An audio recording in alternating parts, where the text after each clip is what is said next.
In the deep, dark cave, our protagonist wakes up with eyes wide in disbelief, immediately scanning his surroundings. A question echoes in his mind: where am I? This place is completely unfamiliar. His head fills with fragmented memories. The last image is the cold steel of a demon tribe sword and the sharp pain piercing his chest. He whispers in a trembling voice, "Indeed, I have died by the sword of the demon tribe." This truth, cold as ice water soaking into his soul, makes him fully aware of his situation. A thought flashes through his mind. That's right, this must be the rumored reincarnation. Rumors say that a soul can reincarnate into another body after death. So curious and astonished, he bends down to look at himself. What have I turned into now? Suddenly, a system image appears in his mind, displaying a strange line of text. Behemoth cub, causing his mouth to drop open. His memories connect with knowledge from the old world. A behemoth is a disaster-class monster, requiring the strength of an entire nation to handle its chaos. Emotions churn within him. In his previous life, he was a knight sworn to protect humanity. How could a knight who once put humanity first be cruelly transformed into the very creature he once fought against? He heads to a nearby pond for water, but screams upon seeing his reflection. He has turned into a cat. Meanwhile, an elf named Aria wakes up to a new day, quickly changes clothes, and takes her twin swords to hunt monsters. As she ventures forth, he stands stunned by the lake, pondering the irony of his fate. However, before he can gather his thoughts, a strange noise alerts him to a nearby threat. A slim creature approaches, clearly intent on devouring him. With no choice left, he checks his abilities and discovers the skill absorb attribute. He shouts rock howling, and a powerful sound wave transforms into a sharp stone spike that shoots at the creature, defeating it instantly. However, he soon faced another issue. He hadn't eaten or drunk anything since reincarnating. Overcome by hunger and thirst, he reluctantly tried eating monster meat.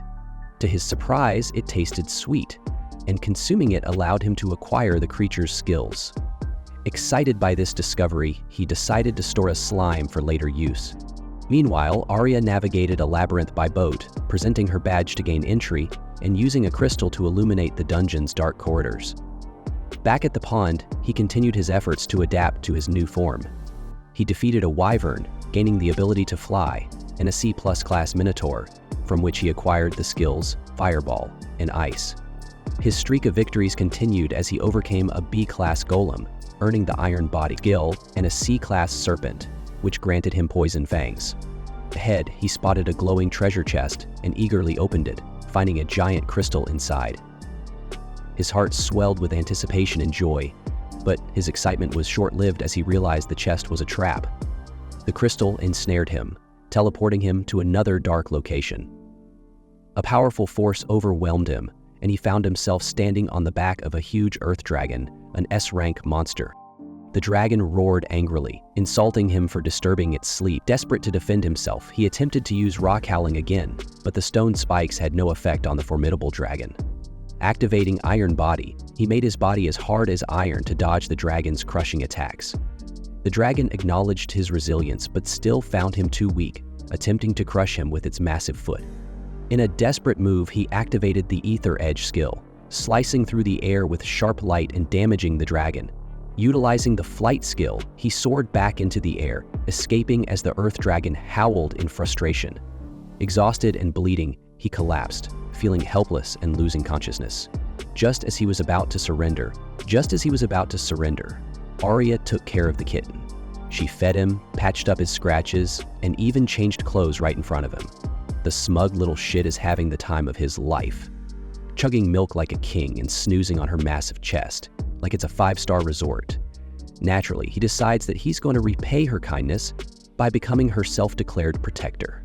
One day, Arya suits up for a mission, and the orange freeloading knight thinks, "Hell yeah, I'm coming too." She's chopping through goblins in the dungeon like she's at an all-you-can-slash buffet. Meanwhile, her furry sidekick is just vibing, thinking, "Damn, maybe she's not as useless as I thought." But then, the plot thickens. A goblin mage shows up. This one's not just waving sticks around, it actually knows magic. The little green shit hurls a fireball at Arya, who's caught completely off guard. Enter the kitten, ready to be the hero of his own story.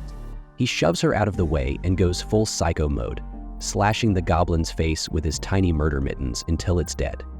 Arya, stunned and probably wondering how her cat's cooler than most adventurers, lets him crash on her chest as a reward. Honestly, the cat's playing this life thing on cheat mode. Later, at the Adventurers Guild, things take a turn. Arya bumps into Kasman, a greasy red-haired creep who practically oozes bad vibes. He's all over her, begging her to join his party. When she shuts him down, again, the asshole tries to grab her ass. Big mistake. The kitten launches himself at Kasman's face like a furry missile of rage, biting and scratching like he's trying to peel the guy's skin off. Kasman freaks out and tries to swing at him, but Arnold, the guild leader, who looks like he moonlights as a stripper, steps in. Kasman scurries off humiliated, while the guild cheers like a bunch of drunk NPCs. Arya decides to officially adopt her tiny attack cat, naming him Tama. The name's ugly as hell, but Tama's too smug to care. Now Tama gets to chill around Arya without anyone raising an eyebrow. Meanwhile, Arya kept grinding out her daily quests, hoping to snag a promotion at the guild. The guild was its usual chaotic self, booze flowing, people laughing, and everyone too drunk to care about anything. Arya eventually made her way to the fields with Tama in tow. Instead of giving him the belly rubs he deserved, she decided to tickle him in ways only a slightly drunk person would think is funny. Tama let out a dramatic yowl, probably regretting every life choice that led him to this moment. Arya, drunk out of her mind, decides it's time for a bath, and because she has zero boundaries, she drags Tama in with her. The kitten, probably thinking, "What fresh hell is this?" eventually jumps in. As he floats toward her, assets, you can practically hear him thinking, "This is both the best and worst decision I've ever made." Arya starts pouring her heart out. She talks about her shitty childhood, how demons trashed her village, and how the legendary sword saint saved the day. That's the moment she decided to become a knight. Now, she's questioning if she's strong enough to live up to that dream. Tama, being the smart little furball he is, knew all about Alicia the Sword Saint. She wasn't just strong, she was the real deal, a legend. To comfort Arya, Tama rubs his face against hers, doing that magical cat thing that makes people feel better. It works. After a cozy bath, she heads out and the villagers greet her like she's royalty. Meanwhile, Tama is perched on her chest, clearly enjoying the free ride and basking in her popularity. At the guild, Arya meets up with Arnold, the twinkish guildmaster, who has some bad news. The creep from before, Kasman, had filed an official complaint against Tama. Why? Because the kitten shredded his already unfortunate face with those little paws of justice. Now Kasman, the poster boy for menace to society, demands that Tama be put down. Arya, desperate to save her beloved cat, gets on her knees and begs for mercy. But Kasman, the walking grease stain, has a plan. He proposes a duel to settle the matter. If he wins, Arya has to marry him. If she wins, she keeps Tama. Arya agrees without hesitation because, frankly, she'd rather die than let this clown harm her kitten. Arya doesn't even hesitate before agreeing to the fight, even though the odds are stacked against her. She's a D-rank adventurer going up against Kasman, a C-rank bully with a massive ego. Kasman, in all his cowardly glory, tries to save face by calling on the villagers to fight for Arya, so no one can accuse him of picking on someone weaker. Shockingly, or maybe not, the villagers want nothing to do with this mess and leave Arya hanging. Kasman smirks, thinking he's got an easy win. But oh, how wrong he is. Enter Tama, the tiny orange knight with a big attitude. Without a second thought, the kitten steps up to defend his master. Kasman, too dumb to realize he's signing his own humiliation slip, accepts Tama into the duel. The fight kicks off, and Kasman charges in, sword swinging, convinced he's got this in the bag. Arya, desperate to protect Tama, rushes at Kasman but gets a solid kick to the stomach for her trouble. As she hits the ground, Kasman bursts into laughter, because nothing says big man like kicking someone who's clearly outmatched. Arya fights back with her knives, but Kasman dodges easily, throwing in a lame kitchen joke just to rub salt in the wound. Meanwhile, Tama watches his master struggle, knowing it's time to stop holding back. Kasman, feeling extra gross, starts harassing Arya mid-fight, calling her his future wife and generally being the creepiest creep to ever creep. That's the last straw for Tama. The little furball makes up his mind to annihilate Kasman's fragile masculinity once and for all. As Kasman taunts Arya, Tama charges in with his iron body skill, snapping Kasman's precious blade like a dry twig.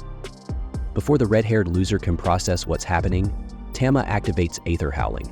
sending him flying into a conveniently placed set of dark, bushy trees. Casman ends up dangling from a branch, his broken blade follows him, and lands in the most unfortunate spot, effectively ending his bloodline. With Casman defeated and thoroughly humiliated, you'd think it'd be a happy ending, but nope. Tama's magical powers are now out in the open, and the villagers start pointing fingers, looking like they're about to form a mob. Poor Tama assumes it's the end. In his head, he's already writing his final goodbyes and preparing for the pitchforks. As the battle unfolded, Anna realized something very important. Tama was definitely an elemental cat, given his ability to understand human speech and use attribute magic. The people around sighed in relief. In the end, Arya emerged as the winner of the match. The crowd erupted into cheers, celebrating a spectacular victory for Arya. A new day dawned, and Tama understood that, though he was a behemoth, he had been mistaken for a cat and now lived happily with his elf master. The next morning, Tama wakes up on his owner Arya's pillow and snuggles against her face. Arya enjoys the moment. Encouraged, Tama gives her pointy ear a gentle lick, which makes her react with a moaning sound. Startled, Tama jumps off the bed and watches her from a distance. Arya, looking thrilled, cheerfully asks for more cuddles, but Tama stays cautious. Later, the two head to Vulcan Ferreira, a blacksmith with tiger ears who warmly greets them. Tama is surprised by Vulcan's appearance, but she quickly approaches the kitten, having heard a lot about him. Arya formally introduces Tama, and Vulcan, charmed by the kitten's cuteness, asks to hold him. The elf places Tama in Vulcan's hands, and both women are delighted by his playful behavior. Tama, meanwhile, feels like he's dreaming, because everything around him seems so strange.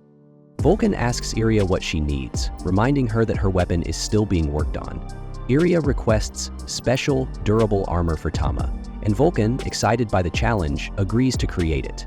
She takes Tama's measurements, planning to include adjustable magic in the armor since the kitten is still growing.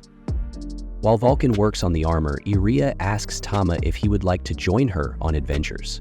Tama eagerly agrees, vowing to protect his owner. Vulcan works through the night, and by the next day, the armor is ready.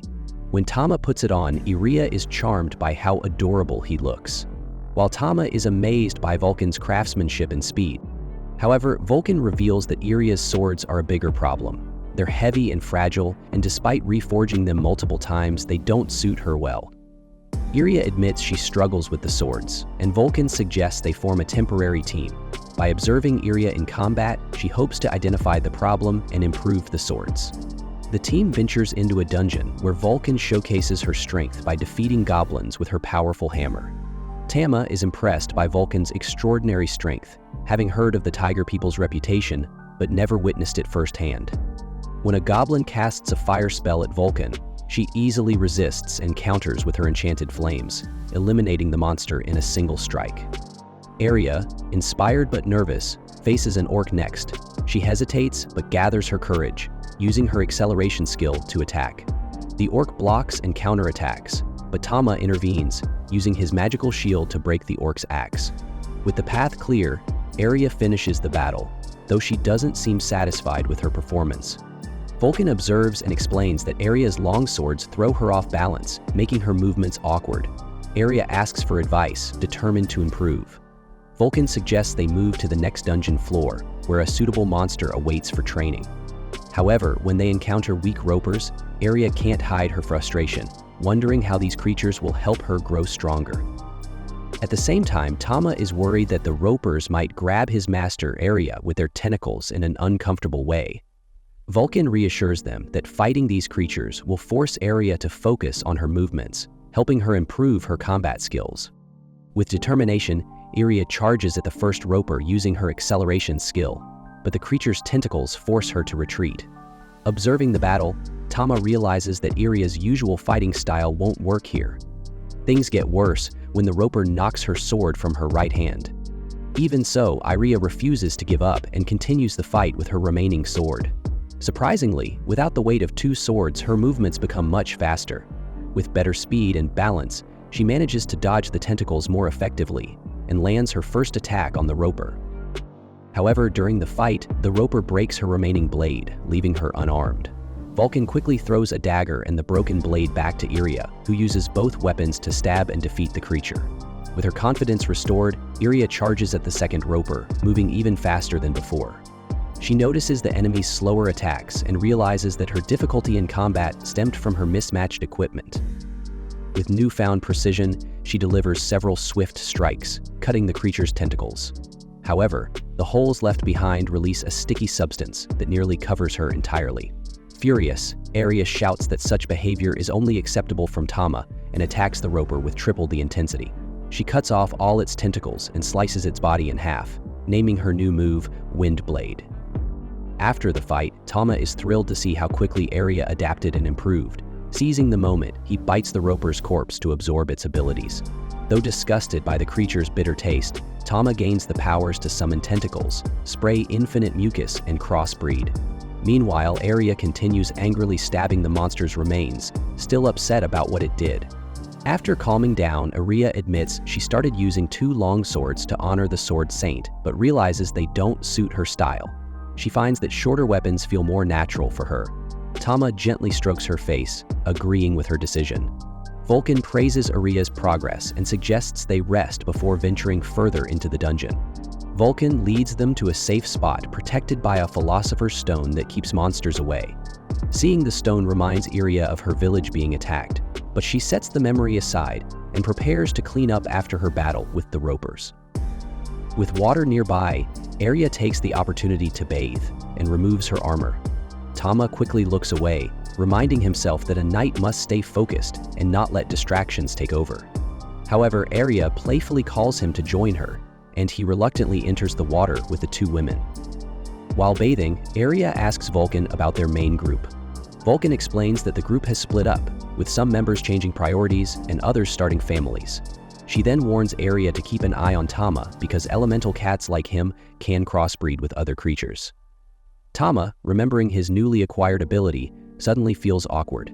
Vulcan jokingly adds that when Tama grows older and more confident, no one will be able to stop him. He might even charm Iria herself. Tama, embarrassed by the remark, quietly pretends he didn't hear it.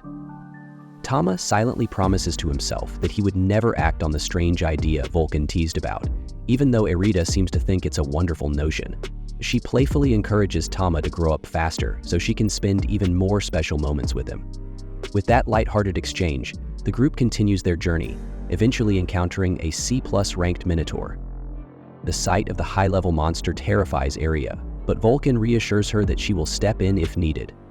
This fight, Vulcan declares, will be Iria's ultimate test. Gathering her courage, Iria accepts the challenge and charges at the Minotaur. Confident in her skills, she uses her Windblade technique, but the attack barely scratches the powerful monster. Realizing the situation is worse than expected, Vulcan steps in with her hammer, but the Minotaur skillfully blocks her attack with its shield. Meanwhile, Iria makes multiple attempts with her Windblade, but the monster's strength and defense outmatch her power. However, Iria's speed allows her to stay ahead of the Minotaur's counterattacks. On her 3rd strike, she lands a hit on the Minotaur's eye, causing the monster to swing its club wildly and accidentally trigger a cave-in, trapping Vulcan under falling rocks. Tama leaps into action, using his Ether Howl ability to scatter the rubble and save Vulcan just in time. With the danger averted, Iria gathers her strength and charges at the Minotaur one last time, piercing its chest with her sword and ending the battle. Exhausted and stunned, Iria can hardly believe she defeated such a formidable foe. Vulcan, equally impressed, praises Tama for his bravery and heroism in saving her life. That night, the group returns to the guild to deliver the items they collected.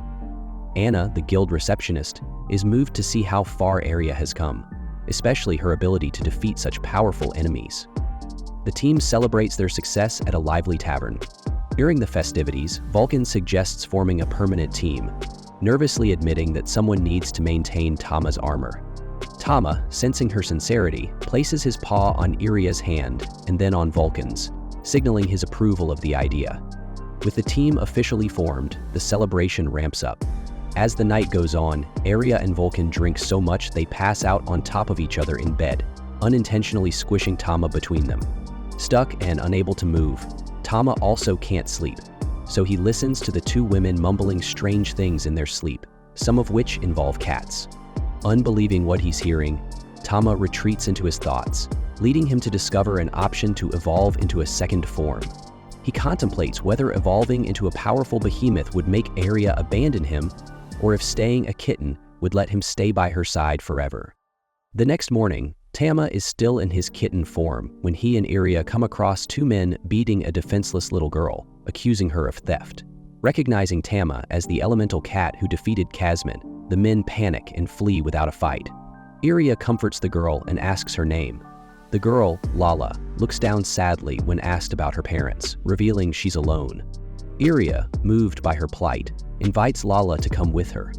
The group heads to a nearby church where several children happily greet Aria, clearly familiar with her kindness. Inside, the church caretaker, Anun, promises to take care of Lala. Watching Aria's compassion for these children, Tama feels a renewed sense of devotion to protect his master and everything she holds dear.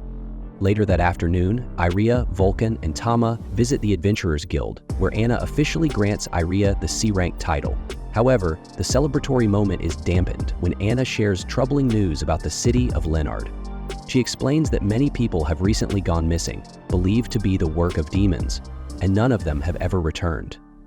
Hearing this, Aria grows serious and asks Anna for all the details about the case. That's it for episode 2. See you in the next video. Aria, the endlessly curious elf, couldn't stop pestering Anna for every detail about the case. Vulcan, the blacksmith, worried Aria might be biting off more than she could handle, but admired her determination to help others and offered her support. Anna added that the two warriors might catch the eye of a top-tier adventurers guild, the kind with high pay and even higher prestige. Suddenly, Cedric Ruin, a young guy in a tunic, burst into the guild like he owned the place. Everyone froze, recognizing him as the Duke's son from a famous family that manages labyrinths. Cedric, the picture of charm, greeted Vulcan warmly and assured her and Aria they'd be fighting side by side soon. Tama, the little elemental cat, remembered Cedric too. Years ago, during the infamous Devil's Twilight, basically Ragnarok 2.0, humanity barely survived a war against demons. A ridiculously overpowered kid known as the Grand Mage had saved the day, vaporizing hordes of demons. That kid, an absolute legend. Aria, being practical, wondered if their small group was ready for the dangers ahead. Anna, however, was too busy swooning over Cedric to care. She leaned into him for some awkward PDA, and Cedric, blushing, tried to remind her they were in public. Aria, ever the gossip, asked if they were a couple. Vulcan, with a knowing smirk, confirmed it, leaving Tama utterly confused. Back at their base, Tama noticed Aria looked anxious. The stakes were high. They'd soon be heading out to face serious dangers. Trying to cheer her up, Tama licked her face. Aria, thinking it was sweet, kissed him back. Tama was completely flustered, but decided not to dwell on it. The team hit the road and met their new allies. Danny, the silver-hailed swordsman. Howard, a humanoid monster. Keeney, the fiery redhead. And Marietta, another warrior. Aria introduced Tama, who became an instant hit. Keeney and Marietta couldn't get enough of him, treating him like a living plush toy. But the fun didn't last. Their carriage screeched to a halt. "Orc ambush!" Cedric casually told Danny to take care of it. With a flick of his sword, Danny sliced through the orcs like it was nothing. No magic, no tricks, just raw talent. Tama, watching in awe, dreamed of fighting alongside these legends someday. That night, the group reached the village of Leonard, where the locals explained their plight. People had been disappearing, and their last rescue team never returned. The most recent victim was a young girl taken the night before. For Aria, it brought back painful memories of her homeland's invasion. The villagers pinned all their hopes on Cedric and his team. Aria, the nosy elf, couldn't help herself and started prying into everyone's backstories, asking why they became knights. Danny didn't even hesitate. His family was dirt poor, and this was his way to pay off debts. Howard, the humanoid, had a similar story. Keeney? She needed the money to cover medical bills for her sick sisters. And Marietta joined to free her dad from slavery. And Marietta? Tama, the little elemental cat, was stunned. Even Aria looked like she regretted asking, but the rest of the group? Oh no, they weren't embarrassed. If anything, they were proud. They'd done their time in the Order and were now fighting for themselves. Then Cedric, the Duke's son, casually dropped a bomb. "I'm not into women, so carrying on my family name isn't my thing." Apparently, he joined the order out of boredom and for the fun of slaying monsters. The rest of the team wasn't thrilled with his laid-back attitude, but hey, the guy got results, so no one argued. After dinner, it was bath time. The girls went to their side of the springs while the guys hung back, but soon some suspicious noises from the women's bath caught the boys' attention. Danny and Howard decided to sneak a peek. Just as they got close, Tama, the noble kitty, stepped in to defend the ladies' honor. With an epic aether roar, he sent the would-be peepers flying back to their corner, tails between their legs. Cedric, watching the whole thing, just shook his head. "What is it with you guys and women? I don't get it." Meanwhile, the ladies finished their bath in peace, and the journey continued. The group arrived at the Leonard Labyrinth, where things were already heating up. A monstrous creature in the shadows watched them, muttering about how these so-called heroes were nothing more than snacks on legs. Clearly, he wasn't planning to let them leave in one piece. Right on cue, a pack of C-rank werewolves attacked. Howard, the group's tank, jumped in and used his taunt skill to draw their attention. The rest of the team spread out, slicing and dicing like pros. Cedric, as always, made it look annoyingly easy, slashing through his enemies with ridiculous grace. Even Vulcan, the no-nonsense blacksmith, was impressed. Arya wasn't going to let the guys have all the fun, so she jumped in too. Meanwhile, Tama analyzed the situation. The wolves, armed like they were on a Monsters with Style runway, were tough, but Tama had a plan. Instead of using his usual Aether Roar, he unleashed Water Roar, blasting through one wolf's chest. He followed up by taking out two more, leaving the whole team stunned. The little guy wasn't just cute, he was a total powerhouse. Back in the shadows, the labyrinth's owner was losing it. "How the hell did my wolves get wrecked by a cat?" He realized he might have to step in himself if things kept going like this. Back with the group, everyone was still in awe of Tama's skills. Turns out, their little mascot was far deadlier than they'd ever imagined. Arya couldn't stop praising Tama's strength. She even joked about wanting to be overpowered by him. Tama didn't know what to make of it, but figured it was best to ignore her and focus. She was still his master after all. The group moved into a room that felt heavy and unsettling. Everyone stopped as Cedric suggested caution. That's when Beryl Astaroth appeared, a demon who had survived the Ragnarok War. He announced that their journey would end there. Danny immediately accused him of attacking Leonard for revenge. Astaroth explained that Leonard was just the first step in his larger plan. Then, to no one's surprise, he summoned a group of trolls to attack. Cedric gave the order to spread out, but Astaroth quickly created a magical wall, cutting Tama off from the group. One of the trolls charged at Tama, but he fought back and tore its arm off. Unfortunately, the arm grew back almost instantly. Frustrated, Tama kept fighting as more trolls closed in around him. Cedric decided to handle things himself. He drew his sword, which radiated dark magic, and sliced two trolls in half with ease. Astaroth recognized the magic and muttered that it was the same power used by the legendary Grand Mage. Cedric didn't respond, but the smirk on his face said it all.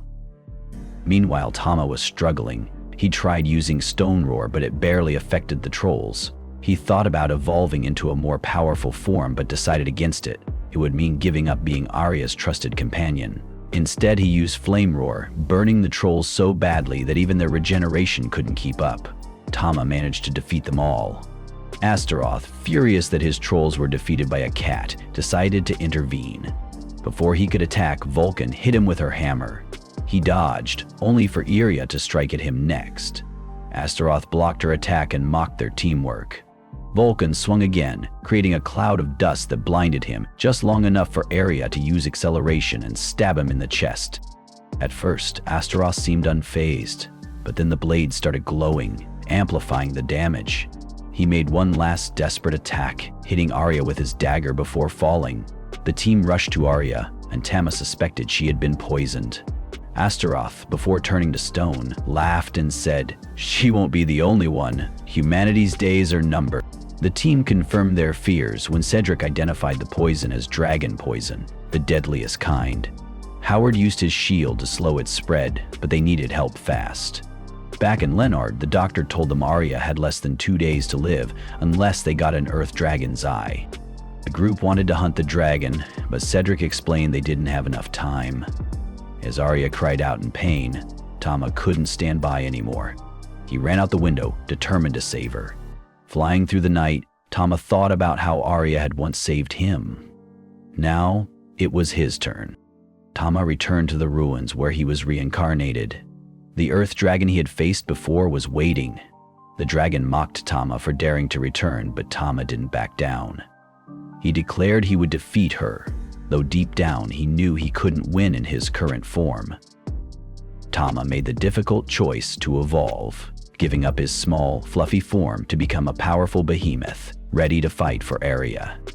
That's the end of episode 3. Thanks for watching. See you next time. The fight rages on as Tama in his monstrous form unleashes his flame-howling skill, a fiery attack meant to incinerate everything in its path. But the Earth Dragon isn't just some pushover. It counters by using its defensive skill and lunges straight at Tama, sinking its massive teeth into his neck. Tama's body goes limp, lifeless, and the Earth Dragon starts flexing, thinking it's all over. Just as the dragon's ego hits the roof, Tama's eyes snap open. Turns out, the beast let its guard down, and Tama wasn't about to let that slide.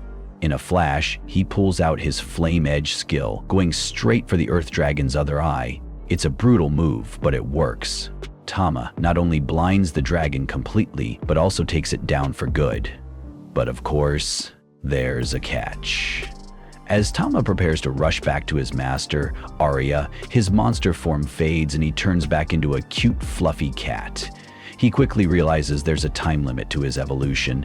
Annoyed but determined, he stores the Earth Dragon's massive corpse in his inventory and sprints back to save Arya. Meanwhile, back at the camp, Arya's party is in full panic mode, praying desperately for her recovery. The mood is grim, but their prayers are interrupted by a thunderous crash. They rush outside to find, wait for it, the Earth Dragon's enormous corpse sprawled on the ground. And who's on top of it? None other than Tama, looking absolutely wrecked, but victorious. Cedric wastes no time and shouts, "Don't just stand there gawking. We need the dragon's eye for Arya." While all this chaos unfolds, Arya is deep in a dream, trying to take her back to her childhood. She's just 13, living in her peaceful hometown when demons attack out of nowhere. It's a massacre. Elves are being slaughtered as the demons search for a philosopher's stone. They're ruthless, killing anyone who resists. The demons split into 3 groups to cover more ground. In the middle of this carnage, young Arya tries to escape, but her luck runs out. She runs straight into the demons. They demand to know the location of the philosopher's stone. Terrified, Arya freezes and in her panic pees her pants. Just as the demons prepare to kill her, an elemental cat appears out of nowhere, tearing into the demons and saving her life. Ever since that moment, Arya's had a soft spot for cats. Arya suddenly wakes up from her dream, and the first thing she sees is Tama sitting right beside her, looking smug and slightly injured. As if to say, "Yeah, I'm the reason you're still breathing." After the intense battle and treatment, Arya barely clung to life, but managed to pull through thanks to her friends' tireless efforts. Everyone stayed close, offering all the support they could. When she finally reunited with Anna, she hugged them so tightly that she burst into tears. Some time passed, but the toxin in Arya's body was no joke. She's recovering, but it's slow. She's not back to full strength yet. While Arya rests, Tama decides to head back to the local dungeon. He reflects on the fact that he saved Arya, but his behemoth form reverted out of nowhere. The transformation was incredible, but unpredictable, like a cheat code you didn't know how to activate or control. After Tama defeated the Earth Dragon, his evolution ability disappeared, but he realized he had gained the dragon's powers instead. Naturally, being the curious and impulsive cat he is, Tama went to the dungeon to test his shiny new skills. His first victim, a hulking minotaur. Tama gracefully dodges the bull's massive club swing and counters with Dragon Claw, summoning a spectral dragon that digs its sharp claws into the minotaur's back. Next, he unleashes Dragon Fang, summoning a ghostly monster's mouth that bites the minotaur and slams it to the ground like a sack of potatoes. After seeing the damage, Tama smugly thinks, "Yep, I'm rocking some S-rank abilities now." Just as he's enjoying his dominance, human footsteps echo in the dungeon.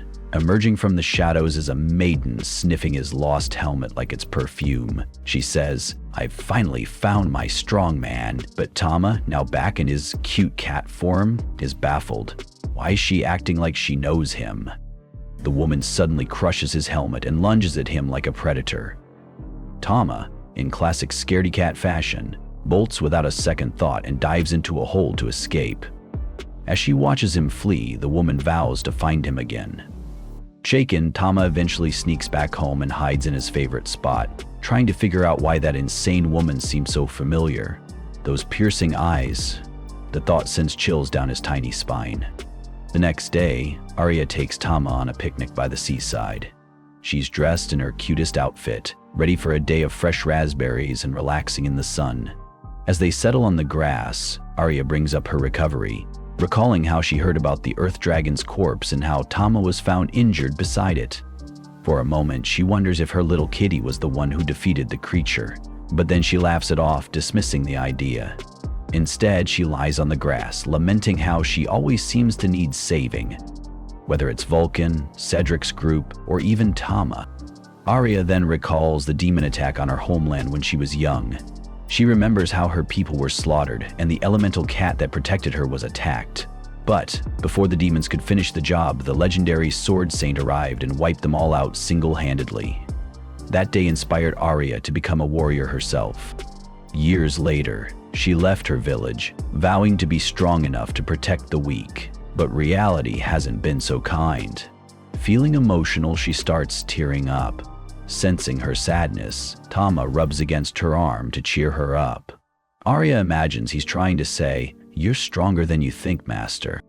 After the picnic, they visit Vulcan's workshop to pick up a new batch of equipment. Thanks to the fortune Arya earned from defeating Astaroth and selling loot from his trolls, she commissions lightweight yet durable weapons and armor made from orichalcum. When she tries on her new gear, she's impressed by its perfect balance of strength and mobility. Later, the trio sets off on a boat to the dungeon. Mid-journey, Tama uses the blessing of the Lion King, granting everyone resistance to fire and ice while making their bodies lighter. Arya is convinced that Tama, her ever-reliable kitty, is genuinely worried about her recovery. He's doing everything he can to keep her in top shape, even if it means risking his own 9 lives. During their expedition, the team encounters a goblin blocking their path. Without hesitating, Arya rushes forward, slicing through the goblin so fast it doesn't even realize it's lost its head. Pleased with her swift victory, she praises her new gear, courtesy of Vulcan, and the buffs Tama provided. But before she can bask in her glory, that crazy woman who chased Tama the day before appears again. She laughs wickedly, claiming that it's destiny for her and Tama to be together. Arya, trying to make sense of this madness, asks if the woman is an adventurer from Ruin. Vulcan takes one look at her outfit, more like a fashion disaster than adventurer gear, and doubts it. The woman smirks and says she was born from the shadows and doesn't know anything about Ruin or even her own name. Vulcan scratches his head and mutters that she's probably got amnesia, or just lost her marbles. But then the woman goes full crazy mode, declaring, with zero shame, that she wants Tama to father her offspring. Vulcan almost chokes on air while Arya calmly replies, "He's just a kitten, lady, he's not even capable of that." Tama, horrified, hides in the safety of Arya's melons, prompting the mad woman to realize the cat already has an owner. She's clearly frustrated, but Arya, in her endless kindness, offers the woman shelter. She reasons that leaving her out here would make her an easy target for slavers. The mad woman perks up and asks if she can stay with Tama. Arya, hesitant but fair, agrees and promises Tama she won't let the woman hurt him. Though uneasy, Tama trusts his master's judgment. On their way home, Vulcan asks the woman what she'd like to be called. She shrugs, saying it doesn't matter. Inspired by the stars, Arya names her Stella, a word that means beauty in her homeland. Surprisingly, Stella loves it and adopts the name. Later that night, Tama wakes up to Stella's voice in his head, relieved that she can finally talk to him directly. She claims she knows Tama can speak human language because she heard him when he killed her. Tama is baffled. How is she alive? Stella, offended, reminds him they've met twice in the labyrinth. That's when it hits him. Stella is the Earth Dragon. Stella recounts her story. She was born in the dungeon, never needing anyone to tell her she was a powerful, high-ranking creature. For years, she crushed weaker monsters thinking no one could ever match her, until Tama defeated her. Thanks to her ancient resurrection ability, she was reborn as a human in the same labyrinth, found the gear of a fallen warrior, and began searching for her conqueror. Tama, now wary, wonders if Stella wants revenge, but she surprises him, explaining she's not here to fight. She's in a state of submission to her victor. In fact, she's never felt this way before, falling for someone strong enough to defeat her. Stella then lunges at Tama, clearly hoping for a closer connection, but Arya intercepts, grabbing Tama and protecting him. Stella, flustered, retreats, but not before telepathically telling Tama she loves him and will wait for him. Tama looks at Stella as she disappears into the night, thinking to himself, she might look human, but she's all dragon inside. He realizes they've brought a real monster into their home, and things are about to get a lot more complicated. That's all for this episode. Thanks for watching, and I'll see you. The next morning, Stella woke up ravenous, tearing through breakfast like a black hole, asking about every bite before devouring it. While she ate, the dragoness communicated with Tama through telepathy, her curiosity piqued by Arya. There was something fascinating about this delicate-looking elf commanding a powerful creature like Tama. Tama explained that Arya was his savior and master, the one he'd sworn to serve. He also begged the dragoness not to reveal his true identity as a behemoth to Arya, fearing it would ruin everything. Amused by his secret, the dragoness briefly considered blackmailing him into becoming her mate, but decided against it. Winning him over fair and square sounded much more satisfying. After breakfast, Arya took Stella on a walk to jog her memory. Arya gently asked if Stella remembered anything about her past. "Yeah," Stella replied, "mostly fighting." Arya guessed Stella might have been an adventurer and wondered if meeting an elf stirred any old memories. Stella admitted she was surprised, especially by the idea of Arya keeping Tama as a pet. Overhearing the conversation, Tama realized that Stella likely thought Arya was even stronger than him, given their relationship. For someone like Stella, strength was everything. To trigger more memories, Arya suggested training together. Stella enthusiastically agreed. At Vulcan's smithy, Stella browsed for gear. Arya recommended sturdy armor, but Stella hated how restrictive it felt. Instead, she settled on gloves but flexed her draconic arms and tail with pride. It was then revealed that Stella was a draconid, a rare human-dragon hybrid. Vulcan couldn't resist inspecting Stella's tail, stroking it like a prized artifact. Stella snapped at her to stop, nervous about what the blacksmith might do with high-quality materials. Next, Stella went weapon shopping, digging through piles like a kid in a candy store. She surprised everyone by picking a massive iron shield. Holding it effortlessly in one hand, she left Jaws on the floor. "A shield?" the others murmured, expecting her to go for a flashy weapon. Stella explained telepathically that she'd ignored defense in her past life until Tama killed her. That lesson had taught her the value of defense and, oddly, love. With her shield secured, Stella grabbed an oversized sword. Tama sighed, already anticipating the chaos to come. Gear ready, the group entered the dungeon. Stella buzzed with excitement, but Arya, ever cautious, asked Tama to keep an eye on their fiery companion. Vulcan suggested starting with weak monsters, but Stella bolted ahead, hungry for action. She encountered 3 goblins and leapt into battle before anyone could stop her. Tossing her weapons into the air, she transformed into her draconic form, tearing through 2 goblins with her claws. Then, catching her falling sword, she obliterated the third with a single strike. Laughing and covered in blood, Stella exclaimed, "This is so much fun!" Tama sighed, unfazed. "She's an earth dragon. What did I expect?" Still, he hoped she'd stay on the right path. Arya observed Stella's fluid combat style, noting how instinctive it seemed. Her instincts might hold the key to her past, she said. Tama agreed, but knew Stella needed guidance to balance her dragon side with her human nature. Eager for a tougher challenge, Stella urged the group to press deeper into the dungeon. On the 2nd floor, she fought 2 orcs, easily bashing them into submission with her shield. "This is way too easy for her," Arya muttered, and they moved on to the 3rd floor. Here, danger escalated. Before Arya could warn her, Stella charged ahead and faced a slimy roper. Disgusted, she ignored Tama's caution about its nasty tricks. When the creature grabbed her sword with its tentacles and sprayed her with slime, Stella snapped, unleashing her rage. Tama intervened, using his own tentacles to restrain the roper and obliterating it with a water-powered attack. Afterward, Tama asked why Stella had freaked out over such a weak monster. She admitted that ever since Tama had killed her, her mind hadn't been the same. Feeling guilty, Tama reassured her, "Don't worry, I've got your back. Just try to rely on your human side more than your dragon instincts." His words struck a chord, deepening Stella's growing affection for the elemental cat. Vulcan, ever cheerful, declared, "We're a perfect team." Stella, intrigued by the idea of teamwork, began to understand the strength of humans working together. Meanwhile, Arya, who had been caught in Tama's earlier tentacle attack, seemed unusually interested in experiencing it again, leaving Tama blushing furiously. Despite the chaos, the group pressed on, growing closer with each battle. Stella was slowly finding her place, and Tama silently prayed for fewer weird moments in the days ahead. Vulcan decided it was time to drill some discipline into Stella, starting with basic military tactics. She explained that with the right equipment, Stella would serve as the team's tank, the frontline defender. Her role? Absorb enemy attacks, shield her allies, and strike back with calculated power. Stella beamed with excitement at the idea of being the center of attention, eagerly nodding along. Tama silently approved of the plan. With Stella as their tank, the rest of the group could focus on offense, and he'd have the freedom to maneuver. That said, he couldn't help but hope Stella's wild spirit wouldn't completely derail their strategy. That hope was tested almost immediately. In the labyrinth, they spotted a group of orcs.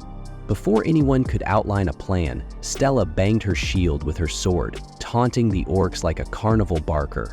One charged at her, axe raised high, only to have it shattered by her shield. With a gleeful laugh, Stella swung her sword, severing the orc's arm.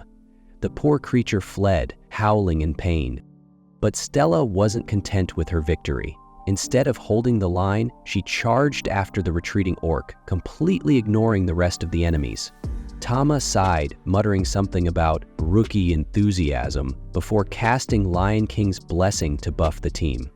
Arya, ever composed, reminded him to use his tentacles, leaving Tama looking as flustered as a cat in a rainstorm. While Stella chased her quarry, Arya and Vulcan efficiently handled the remaining orcs, their teamwork flawless. Not long after, they encountered a giant roper. This time, Stella stayed in formation, using her shield to block its attacks while Arya and Tama dealt the finishing blows. By the end of the battle, Stella admitted that fighting as a team wasn't so bad after all. Later, the group stumbled upon a cave with a natural pool. Without hesitation, Stella stripped down and cannonballed into the water. Vulcan and Arya followed her lead, laughing as they joined in. Meanwhile, Tama stood awkwardly at the edge, resolutely maintaining his noble knight demeanor, despite the chaos around him.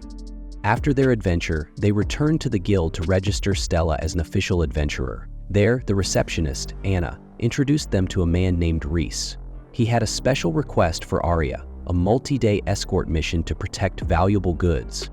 Tama puffed out his chest with pride. Someone needed his master personally. Riss explained that the job involved guarding something priceless.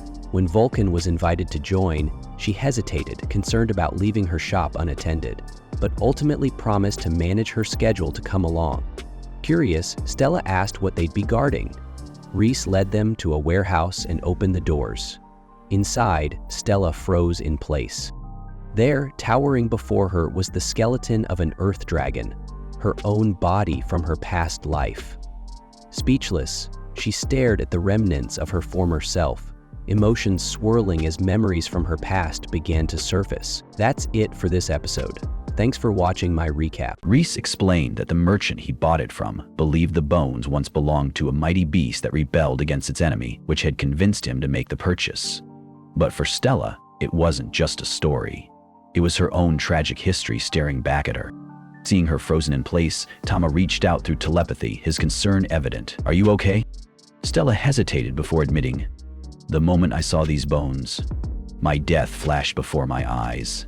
She clenched her fists, trying to steady herself. If she was being completely honest, though, it wasn't just the painful memory that rattled her. A part of her was simply overwhelmed by admiration for Tama. His support, his presence, everything about him. Before the conversation could go any deeper, Anna arrived, and before Arya could depart, she handed over a new alpha promotion tag. With this, Arya was now ranked at B. With their affairs settled, the group set off on their escort mission, waving goodbye to Anna and Vulcan. The road was far from peaceful. Monsters lurked at every turn, but nothing slowed them down. Arya, Stella, and Tama worked seamlessly, each handling their role with precision. As night fell, they set up camp. Rhys, with a nostalgic smile, handed Arya a bouquet of lily of the valley. Curious, Stella tilted her head. "Are these edible?" Rhys chuckled. "No. My wife, Elisa, adored these flowers, so I used to pick them for her all the time." Hearing this, Tama finally understood why the merchant never ogled his master. Some men actually had self-control. Meanwhile, Arya questioned what Rhys planned to do with the Earth Dragon's skeleton. The merchant let out a long sigh. "That's a damn good question." He then mentioned a nearby arms dealer who had been hoarding rare materials, claiming a great war was on the horizon. This struck a chord with Tama, who recalled when Astaroth mentioned a powerful creature had been revived. A storm was brewing, one that could reshape the world. As their discussion continued, Rhys announced that by tomorrow they would reach Gladstone. "Let's get some rest while we can," he advised. But in the dead of night, something unnatural stirred in the distance. Tama bolted upright in his tent, his senses on high alert. An eerie force spread across the landscape, yet strangely, their camp remained untouched. Arya, woken by the disturbance, stepped out cautiously. "What the hell's going on?" Rhys, oddly calm, reassured her. "The cargo is safe." As it turned out, a brand new labyrinth was forming nearby. Most people didn't know this, but dungeons could spontaneously emerge in the middle of nowhere. With that mystery settled, the group pressed on, pushing through the thick fog left in the labyrinth's wake. Thinking they had made it through safely, Arya sighed in relief. "Still, I'd love to go back and explore it someday." Tama, ever the opportunist, smirked. "Fresh labyrinths are gold mines for rare materials." Hearing this, Rhys made an offer. "If you're interested in diving in, I'll buy any valuable finds you uncover." Arya and Stella's eyes gleamed with excitement, but Rhys warned them to stay sharp. No one knew what lay inside a dungeon that hadn't existed mere hours ago. As they neared the entrance, Tama activated the Divine Lion's protection, shielding the team. Stella, feeling practically invincible with the buff, charged ahead like an eager berserker. Arya barely had time to shout, "Slow down, you reckless dragon!" Seeing no other way to rein her in, the elf recalled something Vulcan had written for moments like this. "Stella, if you fight by my side, I'll let you hug Tama once." At that, the reincarnated Earth Dragon screeched to a halt. She whipped around, eyes wide with determination, and obediently rejoined her allies, all for a chance to snuggle her favorite cat. Just then, a feminine laugh echoed through the dungeon, and a magical sphere appeared, inviting them to seek treasure. Stella, as always, acted first and thought later. She bolted after the orb. Unfortunately, it was leading them straight into an ambush. Two colossal monkeys lunged at them. Without missing a beat, Stella stepped up as the tank drawing their attention. One of the creatures slammed its head against her shield, dazed from the impact. Arya seized the opening, striking with precision. One blow, then another. Within moments, both beasts collapsed. Arya applauded her team's flawless coordination, but sighed. "I'd love to say I'm just happy we worked together, but honestly, I just didn't want Tama to get hurt." Before she could dwell on that thought, a nearby bush rustled suspiciously. A soft, innocent voice tried, and failed, to play dumb. One tiny and fluttering, the other much larger and rooted. The smaller one introduced herself as Lily, a high fairy, while the larger one, Fairy, was a high dryad. Stella, ever curious or just plain hungry, asked, "What do you taste like?" Arya quickly clarified that fairies were not food, not that she had ever seen one in real life before. Before Stella could push the subject further, the duo fixated on Tama, scooping him up for a cuddle session. Stella lunged at them. "You pests just tried to kill us with that trap, and now you think you can touch him?" Tama, using telepathy, urged her to calm down. Lily, deeply offended, huffed. "We weren't trying to kill you. We just wanted to befriend the adorable elemental cat." Barry, in an attempt to change the subject, revealed a hidden treasure chest within the labyrinth. Inside, they found a flask of what looked like an incredibly rare potion. Lily and Fairy mentioned that more treasures like this existed deeper inside. However, to reach them, the adventurers needed a key currently being guarded by a swarm of giant, vicious bees. As if on cue, the insects attacked. Stella raised her shield, Tama unleashed his aether howl, and Arya struck with her whirlwind cut. In mere moments, the battlefield was silent once more. Once the battle was over, Fairy snatched Tama up again, fawning over how someone so small and cute could be this powerful. Lily praised Stella and Arya, to which Stella smugly declared, "I just get things done." Meanwhile, Arya retrieved the key from the tree, and Lily explained that it would open the dungeon boss's door, the guardian of the main treasure. As dawn broke, they entered the city, the fairies utterly enchanted by human civilization. At Reese's shop, the merchant's eyes widened when he saw the rare potion. This is the tear of truth. Anyone who drinks it cannot lie. He mused about the effort it must have taken to retrieve such a relic. Before Arya could explain, the fairies burst into the room like mischievous children. Seeing them, Reese looked unexpectedly emotional. He stared for a long moment, then excused himself, saying he had something to handle. Later that night, Stella finally claimed her long-awaited reward, a hug from Tama. She hesitated. After all this time, she wasn't sure how to handle this victory. Slowly, she patted the little feline. Then, in a moment of sheer instinct, buried her face into his soft belly and took a deep, dramatic sniff. Smells like victory. Meanwhile, back in the ruins, Vulcan finished her work, only to be greeted by a skeleton clawing its way out of the ground. With a flicker of effort, she crushed it with her hammer, but as the bones scattered, a strange purple energy pulsed around them. Something was coming. The escort team reaches the boss's door. With a turn of the key, the portal glows, and they step through, leaving the fairies behind. The tiny creatures cheer them on like an excited crowd at a grand tournament. On the other side, danger strikes immediately. A rank B intent dragon roars and unleashes a barrage of magical blasts. Stella plants her feet, raising her shield just in time. The force rattles her, but she only grins, charging forward and slamming her shield into the dragon's snout to grab its attention. Then, as if to prove her words, she lunges forward, gripping the dragon's forearm and locking it in place. The perfect opening. Tama acts fast. Flames surge around him as he activates Flame Howl, his tentacles wrapping around the beast and binding it tight. Arya, now.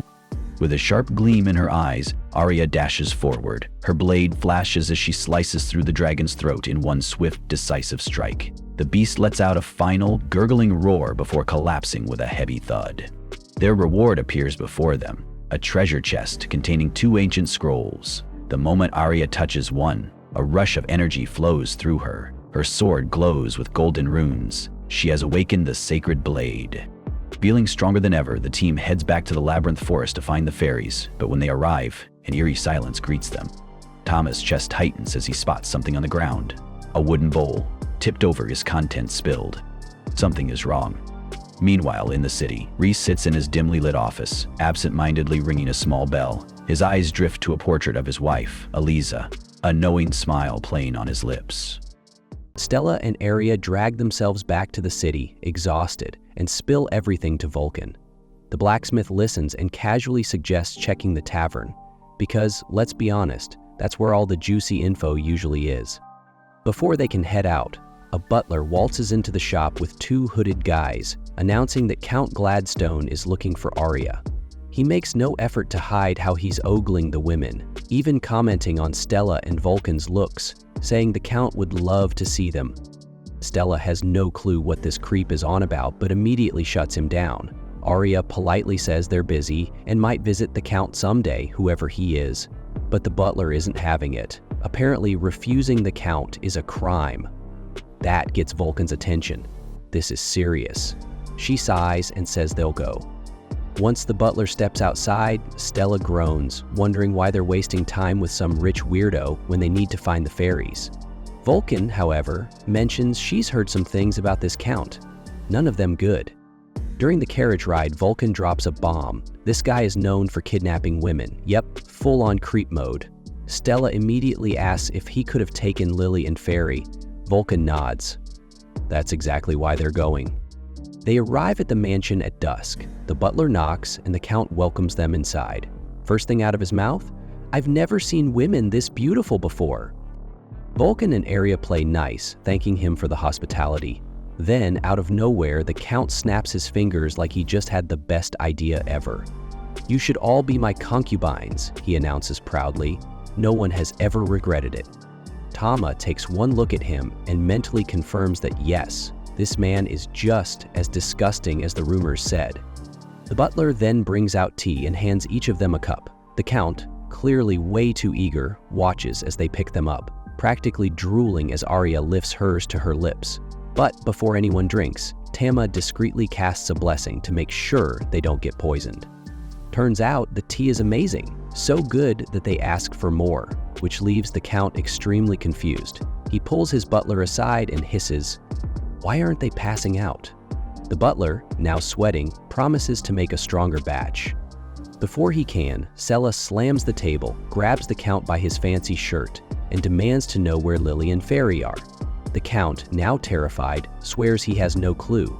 Tama tells her telepathically to calm down, so she reluctantly lets go. Arya tries to smooth things over with an apology, but the Count has already made up his mind.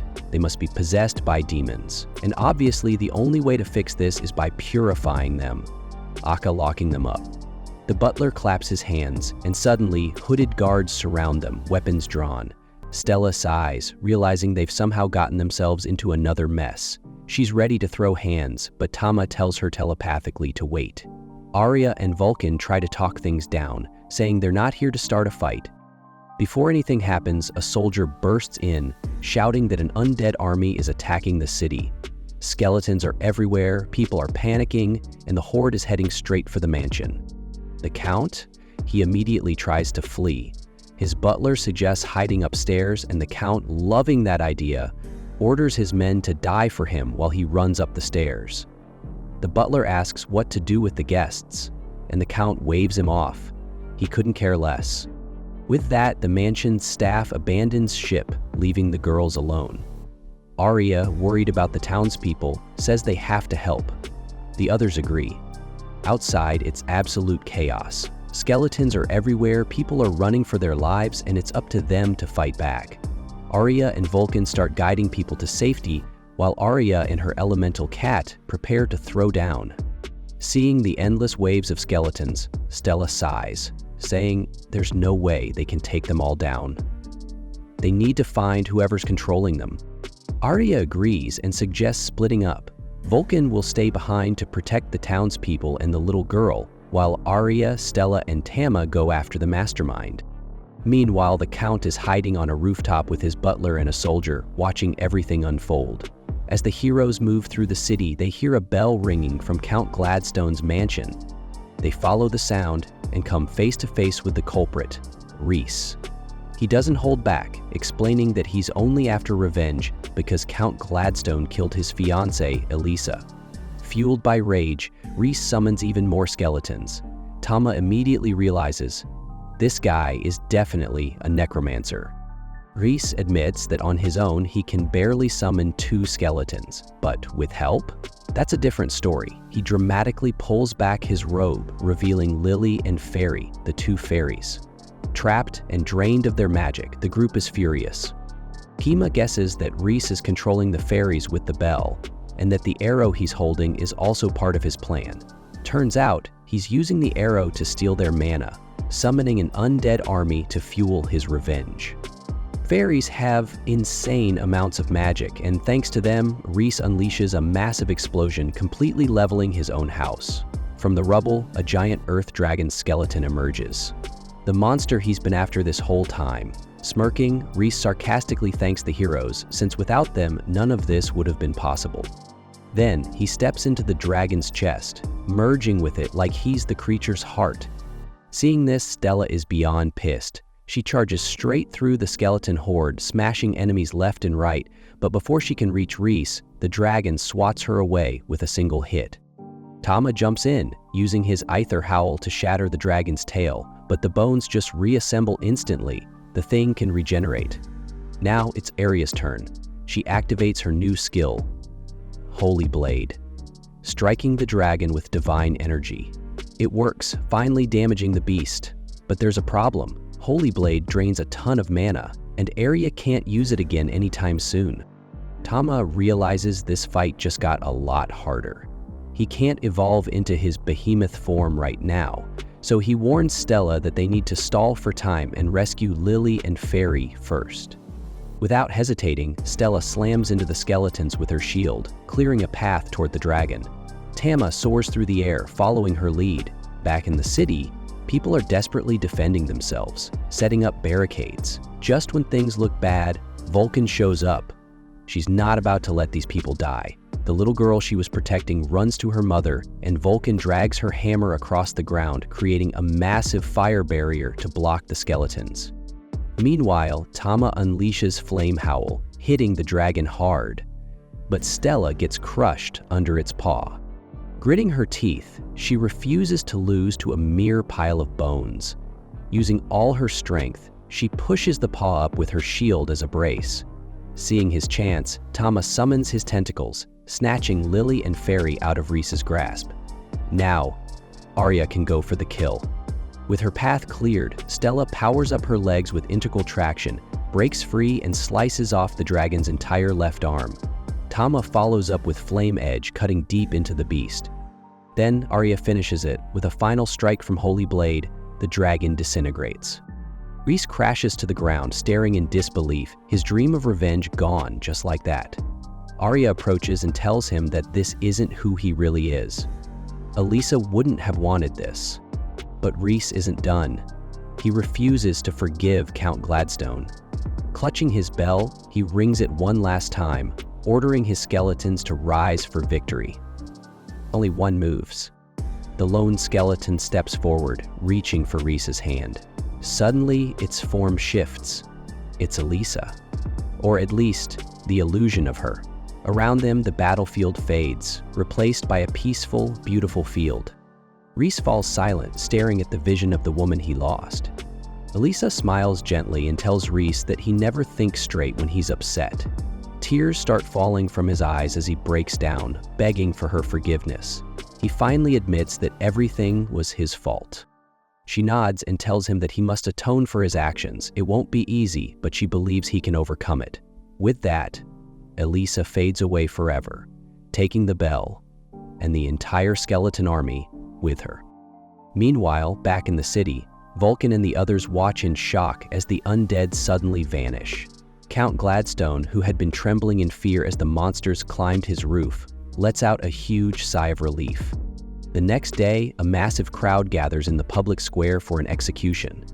Inside a tent nearby, Gladstone's butler whispers that this is the perfect chance for his master to show his authority. Arya enters, carrying a jug of tea. She pours Gladstone a cup and he takes a sip, savoring the expensive taste. Tama casually remarks that the tea was indeed costly. Soon after, the Count confidently steps onto the execution platform, where Rhys Greybone is positioned for his final moments. Before the execution begins, Gladstone proudly announces the arrival of the city's true heroes, Arya, Stella, and Vulcan.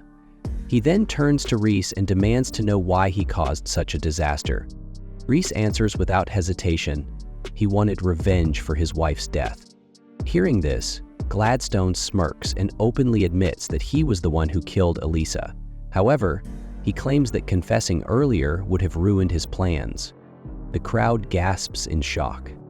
As soon as the words leave his mouth, Gladstone realizes he has exposed himself.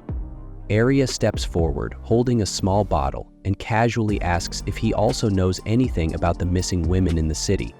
Still dazed, Gladstone blurts out the whole truth. He personally ordered the elimination of every single one of them. The crowd erupts in fury. As the realization sinks in, panic takes over Gladstone. He demands to know what is happening, but Arya smirks and explains that she had mixed a potion called Truth Drop into his tea.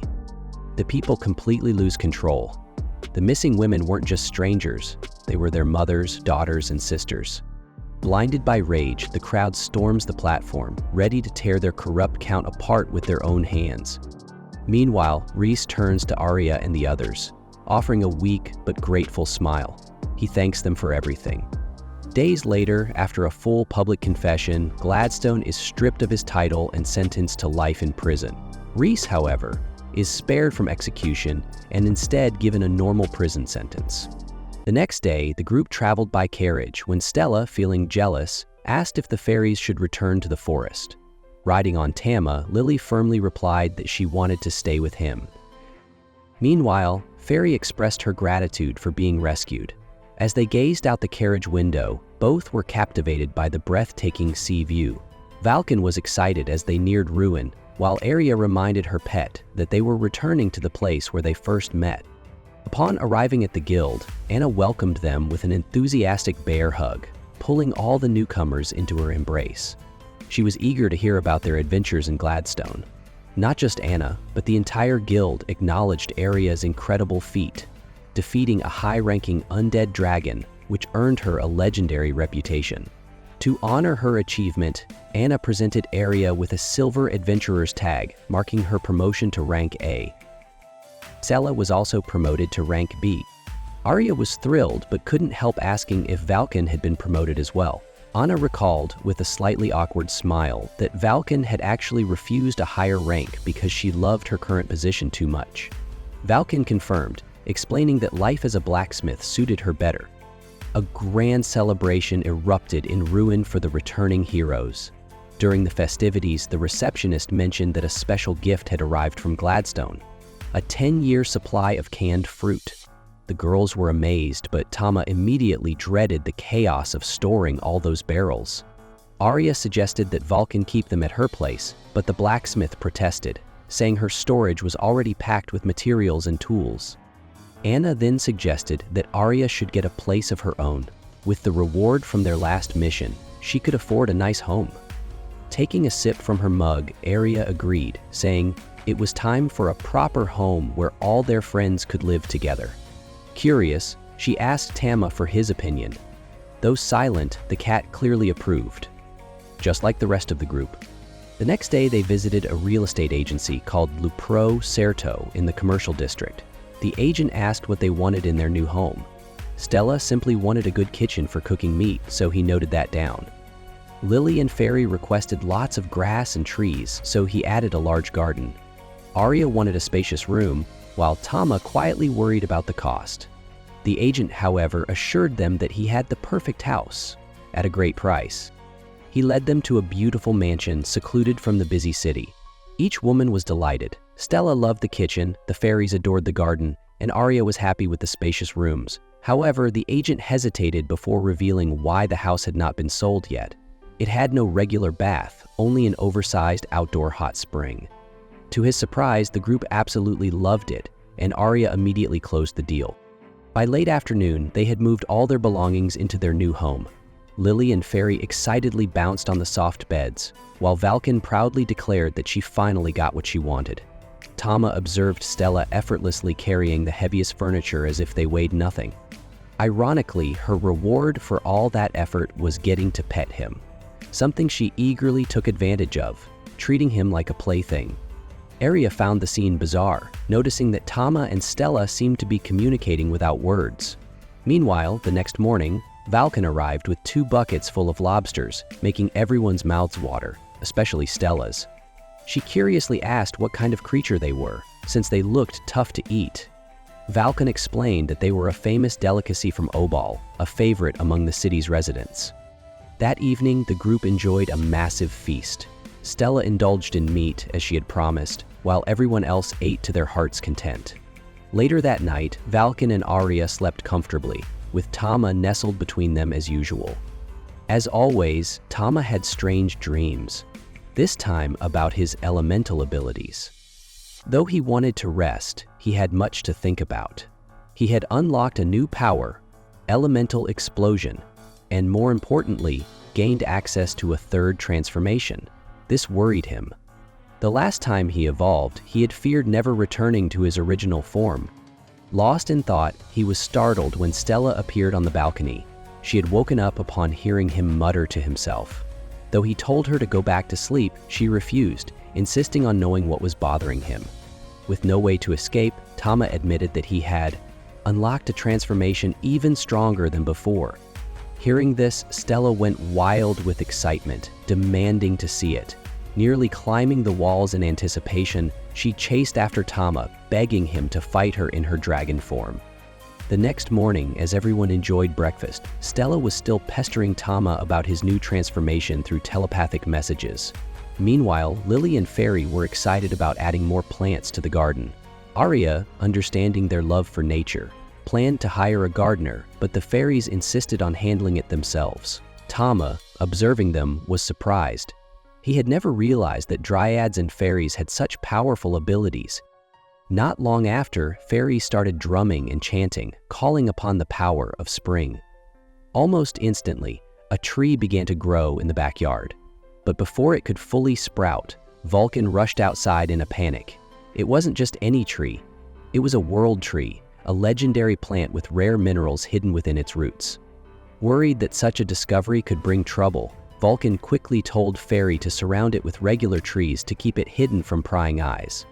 As if that wasn't surprising enough, the Dryad also created a life spring, a magical water source known to heal any illness or wound. While Vulcan worried about the trouble this could cause if discovered, Lily was more focused on how great it would be for their skin. With a sigh, Vulcan decided to let it go for now, but kept her concerns in mind. Later inside, Vulcan and Arya warned Lily and Fairy that fairies with such powerful abilities could be targeted and kidnapped. The fairies were shaken, but Tama was more curious about how Vulcan knew so much about it. The blacksmith explained that the world tree's roots might contain orichalcum, an extremely rare metal. However, only artifact blacksmiths, highly skilled craftsmen recognized by the government, could work with it. Tama doubted Vulcan was on that level, considering how she always turned down rank promotions and seemed uninterested in fame. Just then, Anna burst into the house, apologizing for the sudden visit but bringing urgent news. A powerful monster had appeared on the first floor of Ruin's dungeon, and several adventurers had already lost their lives trying to fight it. The group immediately agreed to investigate. The fairies also wanted to come, but they hesitated, worried they might be a burden. Seeing their uncertainty, Tama let out a determined meow and stood tall, reassuring them that he would protect everyone. Arya, sensing his intentions, smiled and invited the fairies to join them. At the dungeon entrance, they encountered a weak goblin and a slightly stronger hobgoblin, enemies that were common on the first floor. Lily wasted no time, launching herself like a bullet and piercing the goblin's head. Next, Fairy used a branch whip to strike the hobgoblin hard, finishing it off. Their performance impressed the others, and Tama noted that the fairies could be valuable for mid-range combat. However, before they could celebrate, a loud roar echoed from deeper within the dungeon. Vulcan guessed it was a minotaur, but Arya found it strange for such a strong monster to be on the first floor. Stella, however, thought the roar sounded more like one of fear. As they advanced unseen, they discovered what had caused the cry of terror. Deep inside the dungeon, an A-rank troll was devouring defeated monsters, including the minotaur they had suspected was lurking ahead. The team quickly planned their attack. Arya told Tama to stay back, wanting to test how much stronger she had become. Lily and Fairy set up an ambush, with Lily launching herself at the troll's eye. Unfortunately, her attack failed to pierce its tough skin.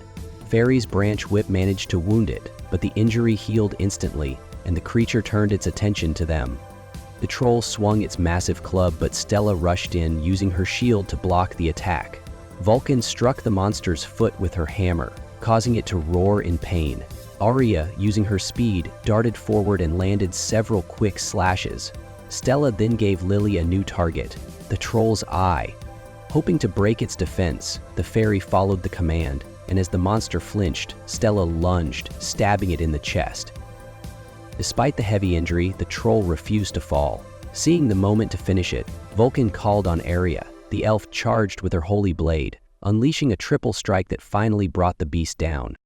After the battle, Stella, who usually preferred to fight alone, admitted that working as a team was actually enjoyable. With the mission complete, Arya suggested they return to the guild and report their findings to Anna. Meanwhile, far away in the royal capital, a scout rushed into the throne room, bringing dire news to the king. Monsters across the land were growing restless, almost as if they were being controlled by demons. Time was running out. At the same time, in another part of the capital, Alicia turned to a soldier and whispered, "It's time." Next day, at the guild hall, Anna informs the group that they have just received a summons from none other than the Emperor himself. The elf, Arya, doesn't understand why, but Anna believes that the Emperor wants to thank them for saving Gladstone. Arian isn't so sure about that, so Anna asks Vulcan for her opinion. Though uncertain, she says that maybe that is the case. Right now, the girls have already set out on their journey. During the night, they set up camp, and the next day their journey continues.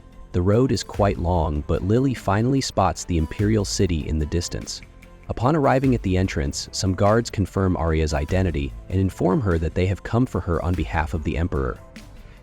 Along the way, the girls are amazed by the number of people and the grand structures, clearly indicating that the Imperial City is the true heart of the nation. They also see beautifully presented and seemingly delicious food, but the only one who doesn't look happy is Vulcan. Finally, they arrive at the castle, and the Emperor immediately welcomes them, stating that their recent defense of Gladstone deserves great praise. Everyone says it is an honor to accept his gratitude, but Vulcan remarks that it has been a long time since they last met. Arya is surprised by this, and the royal prince Julius also comments that it has been a long time since he last saw the legendary artifact smith. This is a title that Vulcan had never mentioned to her companions. The Blue Hood Man explains that during the Ragnarok War, the Grand Mages group saved everyone, and among them was a tigress-eared warrior wielding a hammer, obviously referring to Vulcan. He believes that under different circumstances, she would have served this nation as an artifact forger. However, she explains that as a token of appreciation for her services, she was allowed to run her own small independent business. Arya simply can't believe that one of her companions is such an important person. Suddenly, a woman named Beelzebub appears out of nowhere, angering the prince as he detests these sudden appearances. Vulcan explains that Beelzebub is the holy demon who aids humanity. Arya wonders what in the world she has gotten herself into, as this seems far beyond her reach. Beelzebub tells her that soon it really will be. Arya then asks if she just read her mind, which is obviously the case. Upon hearing this, the prince once again gets angry at Beelzebub, as she is supposed to ask for permission before reading someone's mind. However, she seems to care very little about the rules and wants to get straight to the point. She states that they need strength to face the imminent return of the four demons. This is shocking, as their objective is fourfold: to break the seal of the living calamity, also known as the seventh demon king, named Maimon. They want to do this in order to use his power to then revive none other than the god of darkness. The protagonist inevitably recalls Beryl's words, as he clearly stated that humanity was doomed to fall sooner or later. He is obviously terrified, now understanding what Beryl meant. Julius clarifies that this is why Arya and her group were summoned, as he wants to know if they will fight alongside them against the four demons. The elf didn't expect something like this. Tama notices that her heart is beating much faster than usual, so she approaches to calm her down and give her support. With great honor, Arya decides to fight alongside them against such fearsome enemies.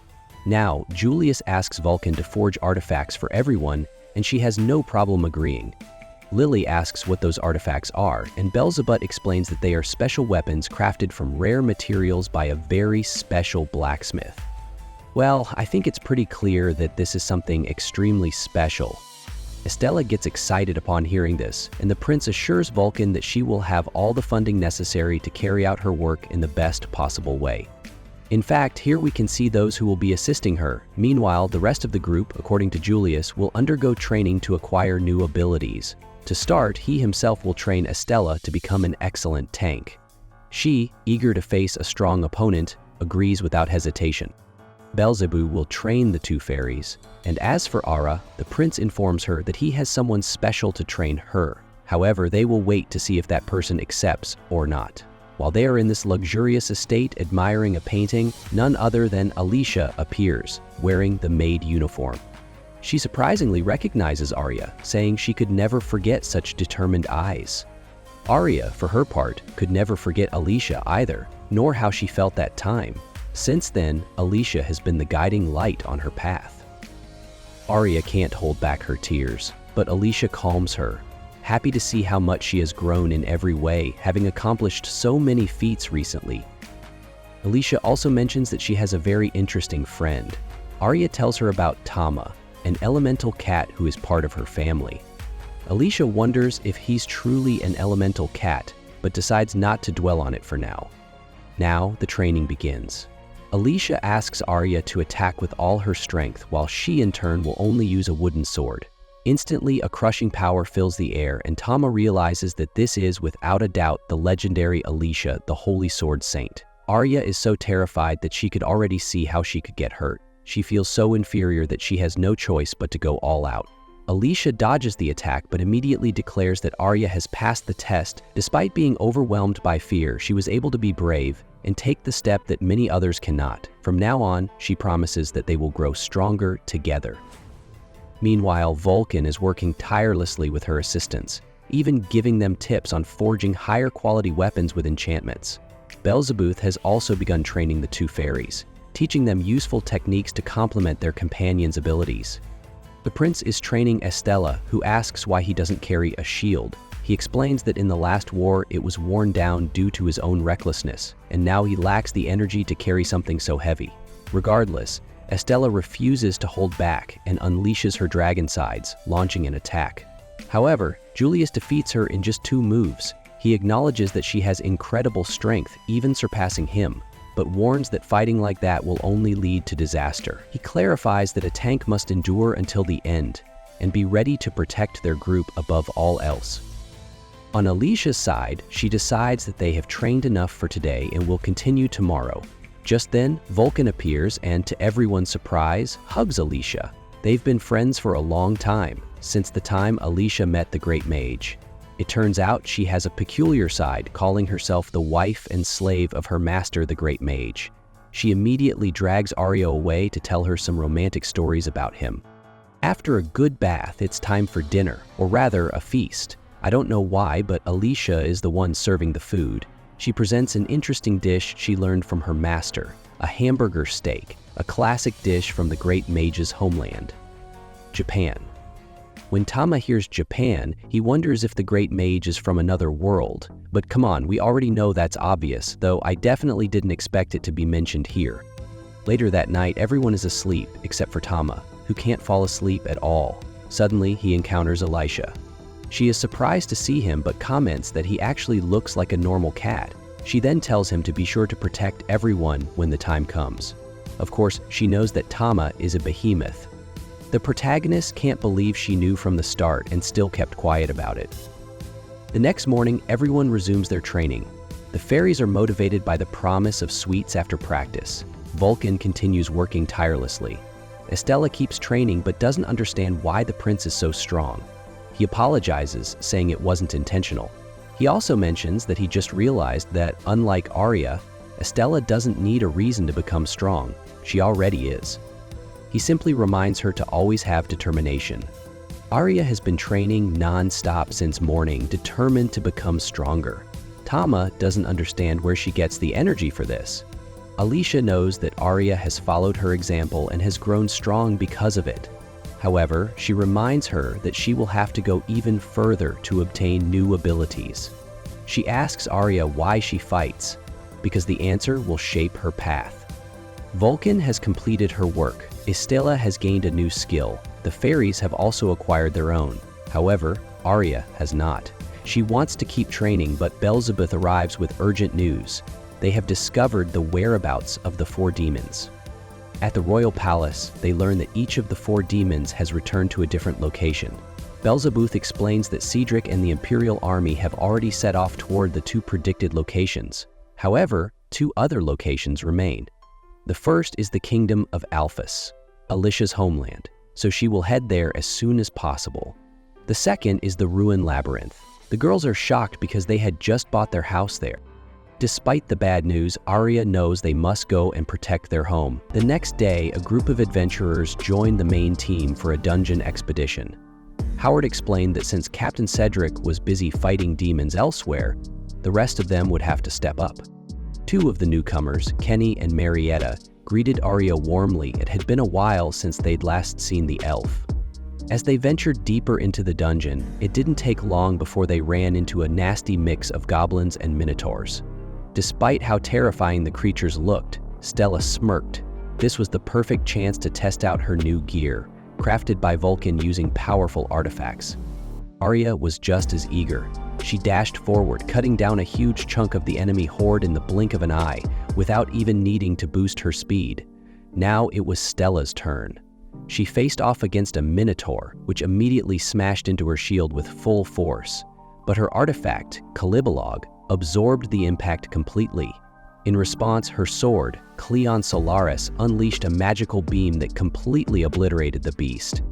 Tama observed closely. Stella's shield seemed to be absorbing energy and channeling it into her sword. Meanwhile, Fairy used her branch whip to trap 3 enemies, giving Lily the perfect shot to take them out with her fairy bullet. Tama noticed their magic seemed stronger than usual, proof that the artifacts were really making a difference. That's when Tama realized he hadn't done a thing in this fight. As Kenny clapped for the team's flawless performance, Julius credited their success to all the intense training they'd been through. Marietta, on the other hand, praised Vulcan for crafting such high-quality artifacts, making the blacksmith too flustered to respond. But before they could celebrate, Julius picked up on the sounds of battle coming from below. The team rushed to investigate and found the floor littered with monster corpses. From the dungeon's shadows, glowing red eyes emerged. A group of powerful mutant trolls loomed ominously. Julius was stunned. Creatures this strong shouldn't be this deep in the dungeon. Danny suggested they conserve their energy, especially Julius, since they'd be facing demons soon. Howard and Kenny agreed and took the lead in battle, so Julius wouldn't have to exhaust himself. The rest of the team pressed on, deeper into the dungeon. Eventually, they arrived at a massive gate split by a grotesque fissure, and an overwhelming, malevolent aura filled the air. Tama's body instinctively recoiled, every muscle screaming at him to run. But there was no turning back now. Julius ordered everyone to brace themselves. The elemental cat cast the Lion King's blessing to buff his allies, and they stepped into the room. At the far end, a voice echoed from a throne. Its owner sneered, sensing the holy energy of new heroes entering his domain. Julius immediately knew who they were facing, one of the 4 demonic. The creature introduced himself as Visago. He barely acknowledged Julius's declaration that he would be slain. Instead, he summoned a Cyclops and an Orthrus, monstrous creatures with an insatiable hunger for human flesh. The battle began. The Cyclops swung its massive club at Julius, but the prince dodged effortlessly. Meanwhile, Julius noticed Visago was trying to open a portal to escape. He immediately lunged forward, sword raised, forcing the demon to block his attack. Julius called out orders. He would handle Visago alone.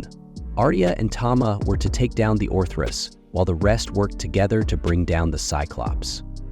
Wasting no time, Arya activated her acceleration and went after the 2-headed beast. It retaliated with its Hellclaw, but the elf dodged skillfully. She summoned her Holy Blade to strike, but the Orthrus was quick enough to avoid the attack. Seeing an opening, Tama cast Water Howl, slashing a deep wound into the beast's side. The Orthrus roared in fury, glaring at the tiny cat that dared to wound it. On the other side of the battlefield, the Cyclops charged at Stella. She braced herself with her shield, and though the impact was massive, she reinforced her body with draconic power to hold her ground. Vulcan took advantage of the moment, striking the Cyclops' horn with his hammer. This gave Fairy just enough time to form the Yggdrasil shot, combining it with Lily's fairy ballad to deal massive damage. Everything seemed to be going well, except for Julius. He was struggling in his fight. Visago grinned, eager to watch the so-called hero of Ragnarok fall. He summoned a giant cursed snake that clashed against Julius's sword. Still, the prince held firm, determined to end the demon's ambitions. Meanwhile, Tama and Arya launched another round of attacks at the Orthrus, Tama with Aether Missile and Arya with her Holy Blade, but neither attack was enough to bring the beast down. Things got even worse when the Cyclops unleashed its Hell Spear, devastating the battlefield and forcing the team to retreat. Seeing the situation turning dire, Tama worried about Julius. If they didn't wrap this up fast, the prince might not last. And he was right. Julius was on the verge of losing. Satisfied with the damage he'd done, Visago decided it was time to leave. But before stepping through his portal, he cast the Demon King's blessing on the Cyclops and the Orthrus, making them even more powerful. Tama gulped. If these creatures were nearly unbeatable before, what were they now? Worse, Julius, who was supposed to be their strongest fighter, was down. Despair settled over the group. The Orthrus seized the moment, summoning Hell Needle and striking Arya down. Seeing his master wounded, Tama knew he had no choice. He had to evolve. As his body began to glow, shifting and transforming, all eyes turned to him. This battle was far from over. Meanwhile, in the kingdom of Alphs, Alicia continued her journey through the local dungeon, cutting down any monster in her way. Eventually, she arrived at a massive gate, and the moment she stood before it, she sensed a familiar presence. Wasting no time, she sliced through the entrance like it was paper and stormed inside. The Holy Sword immediately reacted. It recognized one of the four demonic, Rive. Riv, the demonist, remembered being slain by Alicia before, but this time she was different. She had received power from King Mammon himself, granting her the ability to take on a dragon form. She was certain this fight would end in her victory, but Alicia had no time for games. Before Riv could even transform, the elf moved at blinding speed and severed her head in an instant. Just like the demon, the Holy Sword had also received a blessing from its master. With the battle won, Alicia figured that if things stayed this easy, Cedric wouldn't have much trouble. But her real concern was Arya and the others. As long as they had Tama, though, she believed they'd be fine. Back in the dungeon, Tama stood tall, his overwhelming presence making the enemy tremble in fear. Julius was shocked to see such a majestic beast, its golden eyes shining with power. Arya, however, was in disbelief. Was this really Tama? The Behemoth himself was nervous about how his master would react to his transformation. But the real surprise? People mistook him for a so-called sacred beast. Orthros and the Cyclops quickly realized they couldn't take on this new threat alone. The Cyclops, seeing no other option, begged for forgiveness from Visago before impaling itself with the Spear of Sacrifice, transferring its power to the Infernal Hound. Orthros followed suit, tearing off one of its own heads, unleashing a wave of hellfire across the battlefield. Tama countered immediately with his flame howl, and the two forces clashed, shaking the entire dungeon.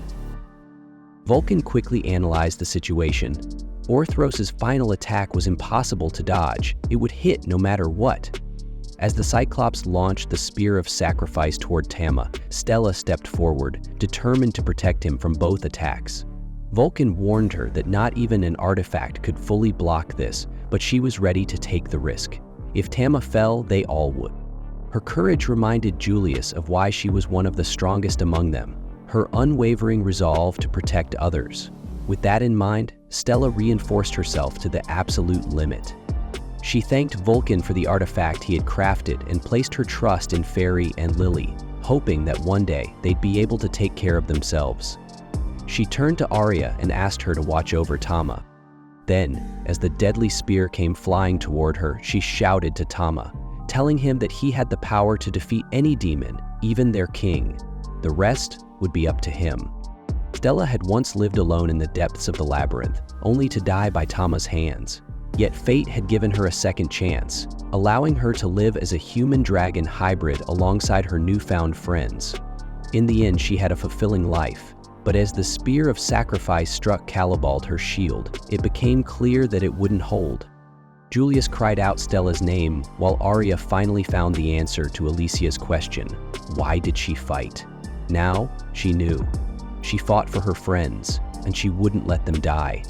With that realization, she unleashed the full power of Excalibur, obliterating both the Cyclops and the Spear of Sacrifice. At the same time, Tama finally overpowered Orthros, bringing an end to the two-headed beast. The battle was over. Everyone was in awe. Arya had mastered an incredible new ability in the heat of battle. Tama, meanwhile, felt his mana surging before his body finally reverted to his normal cat form. He fell into his favorite spot, right in Arya's arms. Overcome with emotion, she hugged Stella tightly, accidentally crushing Tama between them.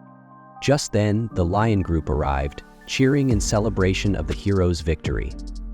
Meanwhile, back in his world, Visago felt his connection to his monsters sever.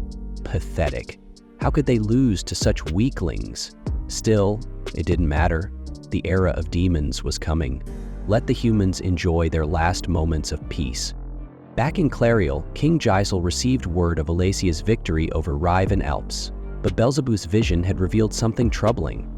Visago was gathering his forces to attack the luminescent village. Arya's heart sank. Alesia, on the other hand, was certain Arya knew exactly why the demons were targeting that place. Without hesitation, Arya spoke up. The Philosopher's Stone. It held a vast reservoir of mana, enough to resurrect the Demon King. Julius immediately declared their next mission: protect the stone at all costs. He called for volunteers, and unsurprisingly, Arya was the first to step forward. This was her homeland at stake. Ferry and Lily joined next, followed by Stella and Vulcan. Tama, reflecting on the situation, knew that this would be the battle for the fate of the world. More than anything, he had to protect his master. Seeing everyone ready to fight, Arya felt a surge of determination. Alesia, watching from the side, couldn't help but smile. Arya had found true companions she could trust.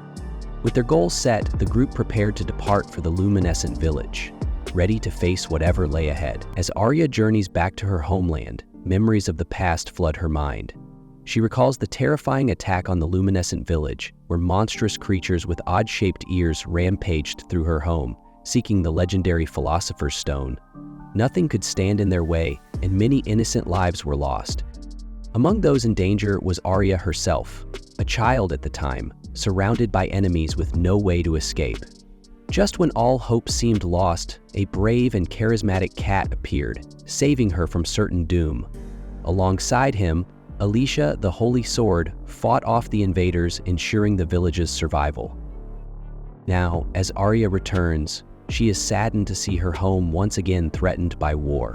Her loyal companion Tama tries to cheer her up, though his words are lost on her. Their traveling party reassures Arya that they will stand by her side, except if she owes them money. A lighthearted moment to ease the tension. Among the group is Anna, dressed in the armor that earned her the title Frozen Anna, the Snow Queen. Some wonder who dared to give her such a grand nickname.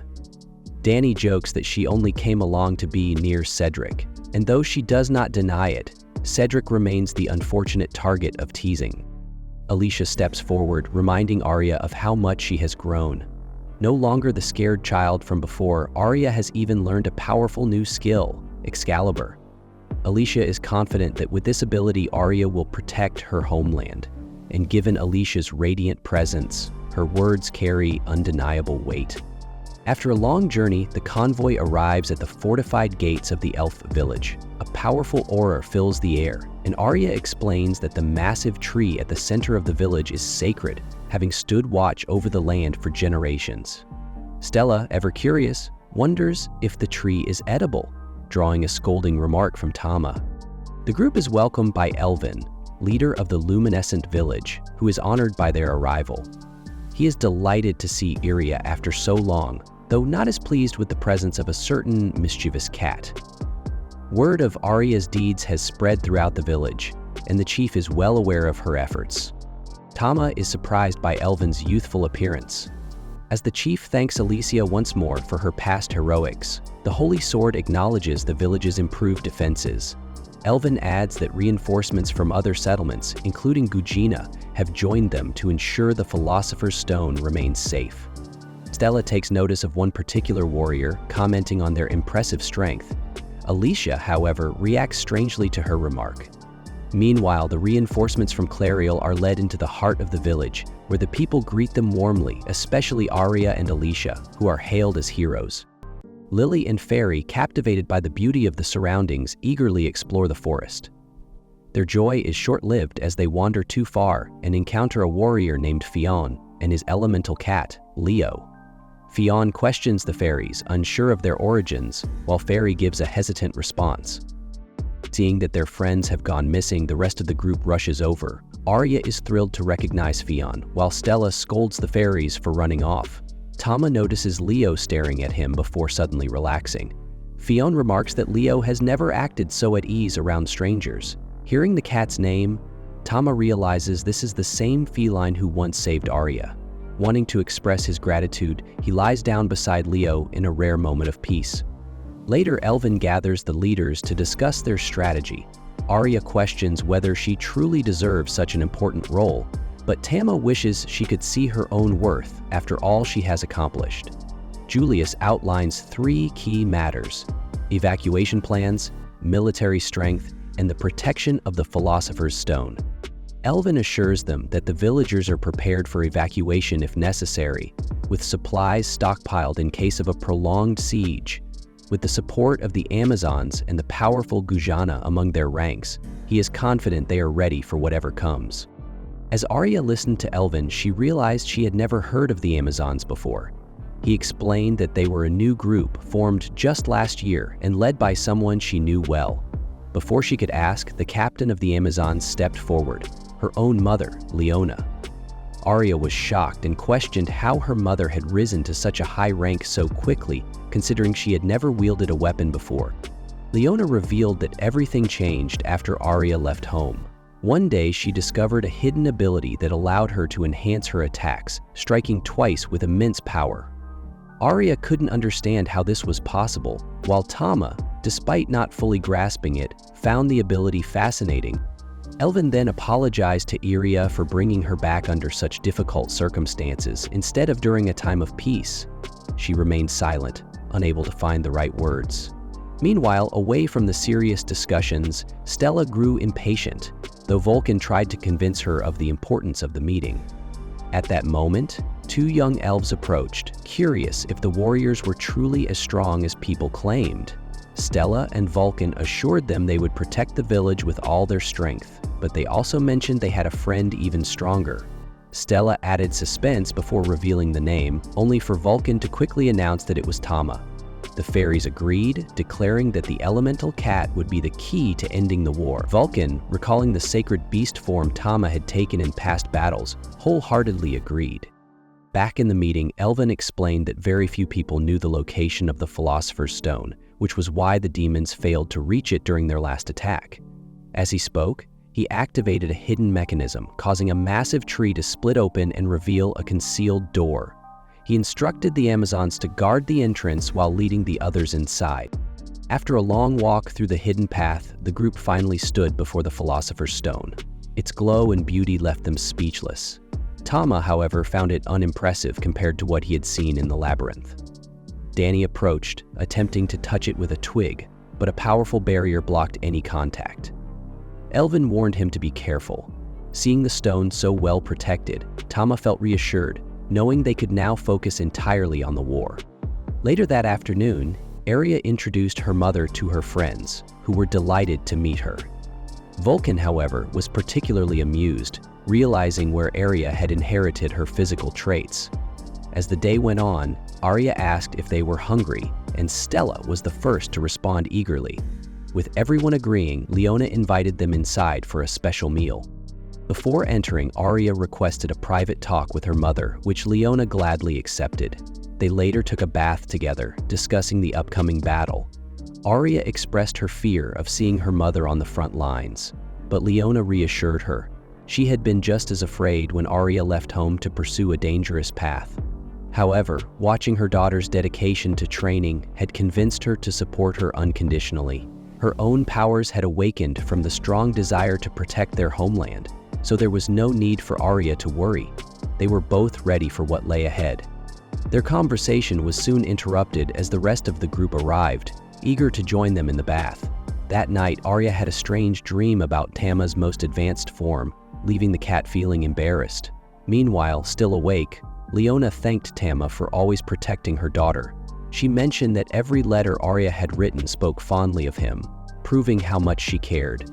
She believed Tama was the reason Arya had matured and grown stronger over time, but though she knew it was a heavy responsibility for someone so young, she asked him to continue protecting Arya. Tama vowed to do so until his last breath. Late into the night, Gugina approached the hidden chamber where the Philosopher's Stone was kept, threatening to set it ablaze. However, Alicia intercepted her, having suspected an infiltration attempt by Visago's minions. The demoness was surprised and asked how Alicia had figured it out. The holy warrior explained that although the disguise was flawless, likely a gift from the Demon King, the wicked flame in Gugina's left eye had given her away. Realizing the danger, Gugina attempted to attack with her fire, but Alicia countered with ease. With the way now clear, Alicia struck down the demoness, ending the threat. Without wasting time, she rushed to alert the others that an intruder had made it inside the village. An owl silently observed the unfolding battle before taking flight and vanishing into a portal that led to the demon realm. Upon arrival, it delivered its report to its master. Pleased by the news, Visago welcomed the moment he had been waiting for. Confident in his victory, the demon lord summoned portals all around Luminescent Village. From these openings, an army of creatures emerged, each armed and ready to lay waste to any elf in their path. The bells rang out across the village, warning the inhabitants of the imminent attack. Those asleep quickly awoke, rushing to join the defense. Seated atop a massive beast, Visago took his position like a ruler on a throne, signaling his forces to advance. The demons organized themselves and unleashed a barrage of fireballs into the elven domain. The projectiles crashed down like flaming boulders, causing widespread destruction and panic among the villagers. Julius acted swiftly, instructing Elvin to lead the people to safety, while Alicia ascended the sacred tree, calling upon her master for greater power. Her right eye ignited with a purple flame as she conjured the Black Prison, a towering magical barrier that enclosed the village. The demon's fire attacks instantly became ineffective, rendered useless by the shield's advanced protection. The sight left Iria astonished, while those within the barrier rejoiced at the remarkable power of the warrior known as the Holy Sword. As the battle raged, Prince Julius Asra gathered the soldiers of Clariel and the elven warriors. He reminded them that this fight was not just for their village, but for the fate of the entire world. The demons had to be stopped at all costs, and only those standing before him could secure a future free from their terror. Beyond the barrier, Visago commanded his troops to advance. Minotaurs and ogres wielding massive weapons struck against the shield, but upon contact, they perished. The sight unsettled some of the demons. Yet their leader remained unfazed. He reassured them that their numbers were limitless and more creatures could be summoned as needed. From a vantage point in the trees, Alicia observed a minotaur breaking through the barrier. She remained confident that the Black Prison would hold the majority of their enemies, leaving the soldiers to deal with any that managed to slip through. Julius wasted no time, signaling for the defenders at the gates to advance as the sound of trumpets echoed through the battlefield. At one gate, Anna prepared for battle alongside Cedric's group, lamenting that she would fight without her captain. However, Kenny reassured her that he would arrive soon. Elsewhere, the elves took their defensive positions with Leona, Fionn, and Leo at the forefront. At another location, Arya and her allies stood ready, empowered by the blessing of Tama. Their renewed strength filled them with the determination needed to face the enemy. With unwavering resolve, the warriors charged forward, colliding with the demonic forces. Overlooking the chaos, Visago watched with satisfaction, his laughter ringing across the battlefield. As the battle began, the monstrous forces surged forward, pressing against the city's magical barrier. Some managed to push through the protective shield, but the defenders held their ground. Vulcan remained at the forefront, unwavering in her duty. With fierce determination, she wielded her massive hammer, striking down enemy after enemy with controlled power and fluid movements. Stella, standing alongside her comrades, provoked the advancing foes by clashing her sword against her shield, daring them to come closer. As they charged at her, she struck them down with precise attacks, harnessing newfound strength. Lily and Fairy contributed to the defense as well, using their combined abilities to unleash the Yggdrasil shot, a devastating technique that wiped out large numbers of enemies at once. From a distance, Iria and Tama observed the unfolding chaos. Recognizing that the time for action had come, they dashed forward, determined to aid their allies. With astonishing speed, Iria raced ahead, knocking aside any monster that stood in her way. Meanwhile, the elemental cat, Odd, Ugly, and Strange, cleared a path through the battlefield using powerful abilities such as Stone Howl and Dragon Fangs. Elsewhere in the battle, Danny, Howard, Kenny, and Marietta fought together as a well-coordinated team, just as they always had. Their synergy allowed them to hold back the enemy onslaught efficiently. At the same time, Anna showcased her mastery of ice magic, conjuring sharp blades of frost to freeze the invaders. She reveled in the elegance of her magic, finding beauty in the cold, shimmering attacks. In the midst of the battle, a demon attempted to strike Anna from behind, but Cedric intervened at the last moment, saving her from harm. After confirming her safety, Anna reassured him with a confident smile. With a renewed sense of unity, the two moved in harmony, gliding across the battlefield as if performing a synchronized dance of ice and steel. Meanwhile, atop the city walls, Fionn used her bow to rain arrows upon the enemy forces, ensuring that none could approach unnoticed. On the ground, Leo engaged in direct combat, using his immense strength and sharp fangs to tear through the opposition. At another gate, Leona, the captain of the Amazons, faced an entire wave of monstrous attackers alone. With a powerful shockwave from her attacks, she split the battlefield, striking multiple enemies at once. Despite the defenders' resilience, Vizago remained undeterred. He watched the battle with a sinister grin, confident in his strategy. Deciding it was time to escalate the invasion, he summoned Nidhogg, a massive dragon of terrifying power. The appearance of the colossal creature sent a wave of dread through the defending forces as it soared toward the city's magical barrier. With a single devastating blast of energy, Nidhogg threatened to shatter the shield protecting the city. Seizing the opportunity, Vizago continued his assault, striking from multiple angles to overload the Holy Sword's defenses. As Nidhogg's immense strength tore through the city's barriers, Julius Asha retaliated with ballista fire, but the dragon displayed remarkable agility, dodging each incoming projectile. Another surge of the strange magical energy swept through the battlefield, spreading destruction across the city. Seeing the situation grow dire, the prince ordered his forces to fall back, while Alicia struggled to maintain the magical shield, hoping that Arya and Tama could turn the tide. At last, Arya and Tama reached the heart of the battle. The elemental cat prepared to unleash its third form, hoping to shift the odds in their favor. High above, Vizago, perched atop Nidhogg, observed the chaos below with satisfaction. He mocked the defenders, relishing their struggle. But Arya refused to back down. Rushing forward, she and Tama charged at the dragon. Tama unleashed a powerful flame howl attack, aiming directly at Nidhogg. The dragon countered swiftly, exhaling a mighty gust of energy that extinguished Tama's fire magic with ease. However, Tama was not ready to concede. Demonstrating his adaptability, he maneuvered swiftly, circling Nidhogg to strike from another angle. He fired additional flamehowl blasts, but the dragon skillfully dodged every attack. As the elemental cat struggled to land a hit, Vizago used a portal to reposition his arm elsewhere on the battlefield. Seizing the perfect opportunity, he launched a surprise attack at Tama's exposed back, striking with devastating force and causing Arya to fall from her position. Without hesitation, Nidhogg unleashed a torrent of flames upon the cave entrance, where the most valuable artifact of the luminescent village lay hidden.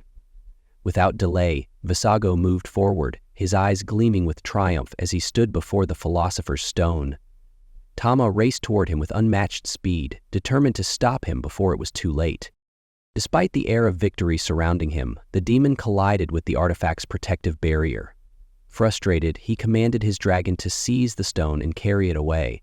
As the stone was removed, a deep rumble echoed throughout the village, sending a wave of realization through its defenders. The sacred tree at the village center quivered, its leaves rustling in distress, while the combatants watched in disbelief. The imbalance in nature became undeniable. Inside the cave, Iria and Tama struggled against the crumbling walls as the collapse threatened to escalate into a catastrophe. Determined to reclaim the Philosopher's Stone, the Behemoth charged forward despite the chaos, targeting Vizago. The demon stood his ground, unleashing Nidhogg in retaliation. The dragon's breath struck the cave walls, causing an even greater landslide. Amid the destruction, Arya found an opportunity, using the falling rocks as leverage to propel herself toward the winged beast. With precision, she plunged her dagger into its tail. Nidhogg roared and ascended to the sky, carrying the demon with it.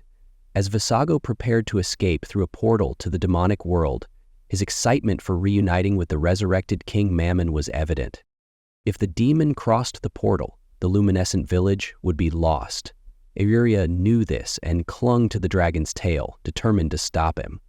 Tama followed closely, preparing another blast of fire, but hesitated upon realizing his master was too close to the enemy. Visago smirked, recognizing that the behemoth would not attack with Iria in harm's way.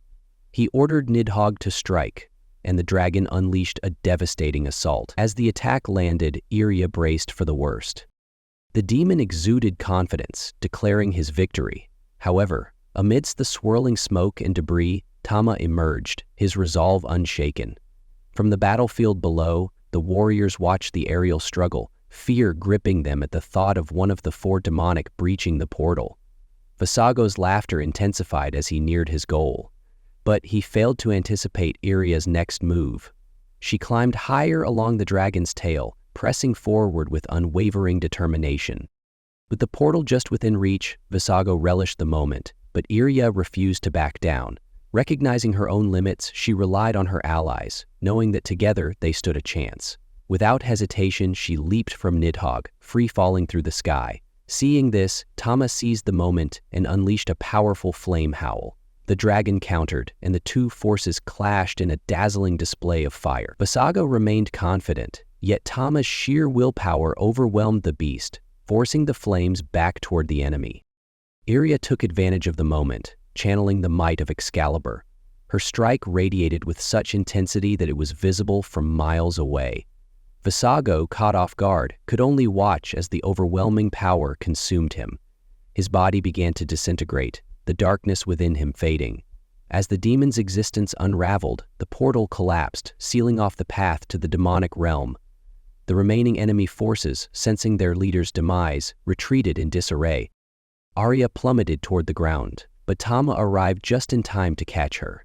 Safe at last, she gazed upon the night sky, knowing the battle had finally ended. Meanwhile, the remnants of Visago's magical core descended, and Tama swiftly secured it, ensuring it would not pose a future threat. The warriors rejoiced, their cheers ringing through the village. Alicia and Julius watched as Arya and Tama stood victorious, their bond reminiscent of the legendary first hero and the sacred beast. That night, the village celebrated with a grand feast, honoring those who had fought to protect their home. As the festivities commenced, Anna stepped forward, acknowledging the heroes of the battle. Cedric admitted his admiration for their resilience, recognizing the strength they had demonstrated. At another corner, Vulcan and Howard engaged in a drinking contest, their competitive spirits running high. Against all expectations, the smaller warrior emerged victorious. Prince Julius, observing the lively celebration, extended an invitation to Stella, offering her a position in the Imperial Army should she desire a life of endless feasts and battle. The Dragonkin, despite the enticing offer, remained uncertain about her future. Nearby, Lily and Fairy shared a moment of laughter, their spirits lifted by the victory. As the festivities continued, Belzebuth made a sudden reappearance, commending the efforts of the Dryad and the Fairy. In a grand gesture, she conjured an enormous banquet table, overflowing with food, inviting them to indulge in the feast. The village leaders formally expressed their gratitude to Arya and Tama, pausing the celebrations to acknowledge their heroic deeds. The gathered crowd erupted in applause, honoring the duo's courage and determination. Beelzebub, reflecting on Arya's journey, acknowledged how far she had come, rising from an aspiring warrior to a true protector of the land. Alicia, recognizing the significance of their victory, deemed it necessary to bestow titles upon the two heroes. She named Arya the Sacred Blade and Tama the Sacred Beast, symbolizing their unity in battle. Overwhelmed by the honor, Arya was moved to tears, recalling how Alicia had been her childhood idol. Her mother, witnessing the proud moment, embraced her daughter, affirming the legacy she had begun to forge. News of the battle spread quickly, and upon returning to Rewind, Tama was met with yet another grand reception. While the celebrations persisted, he reflected on his master's growth, realizing how she had ascended from a humble adventurer to a renowned heroine. Her unwavering commitment to aiding those in need had shaped their journey, and he knew that their adventure was far from over. Together, they would continue traveling the world, facing new challenges and carving their legacy as the inseparable duo, the elf and her Sarank companion.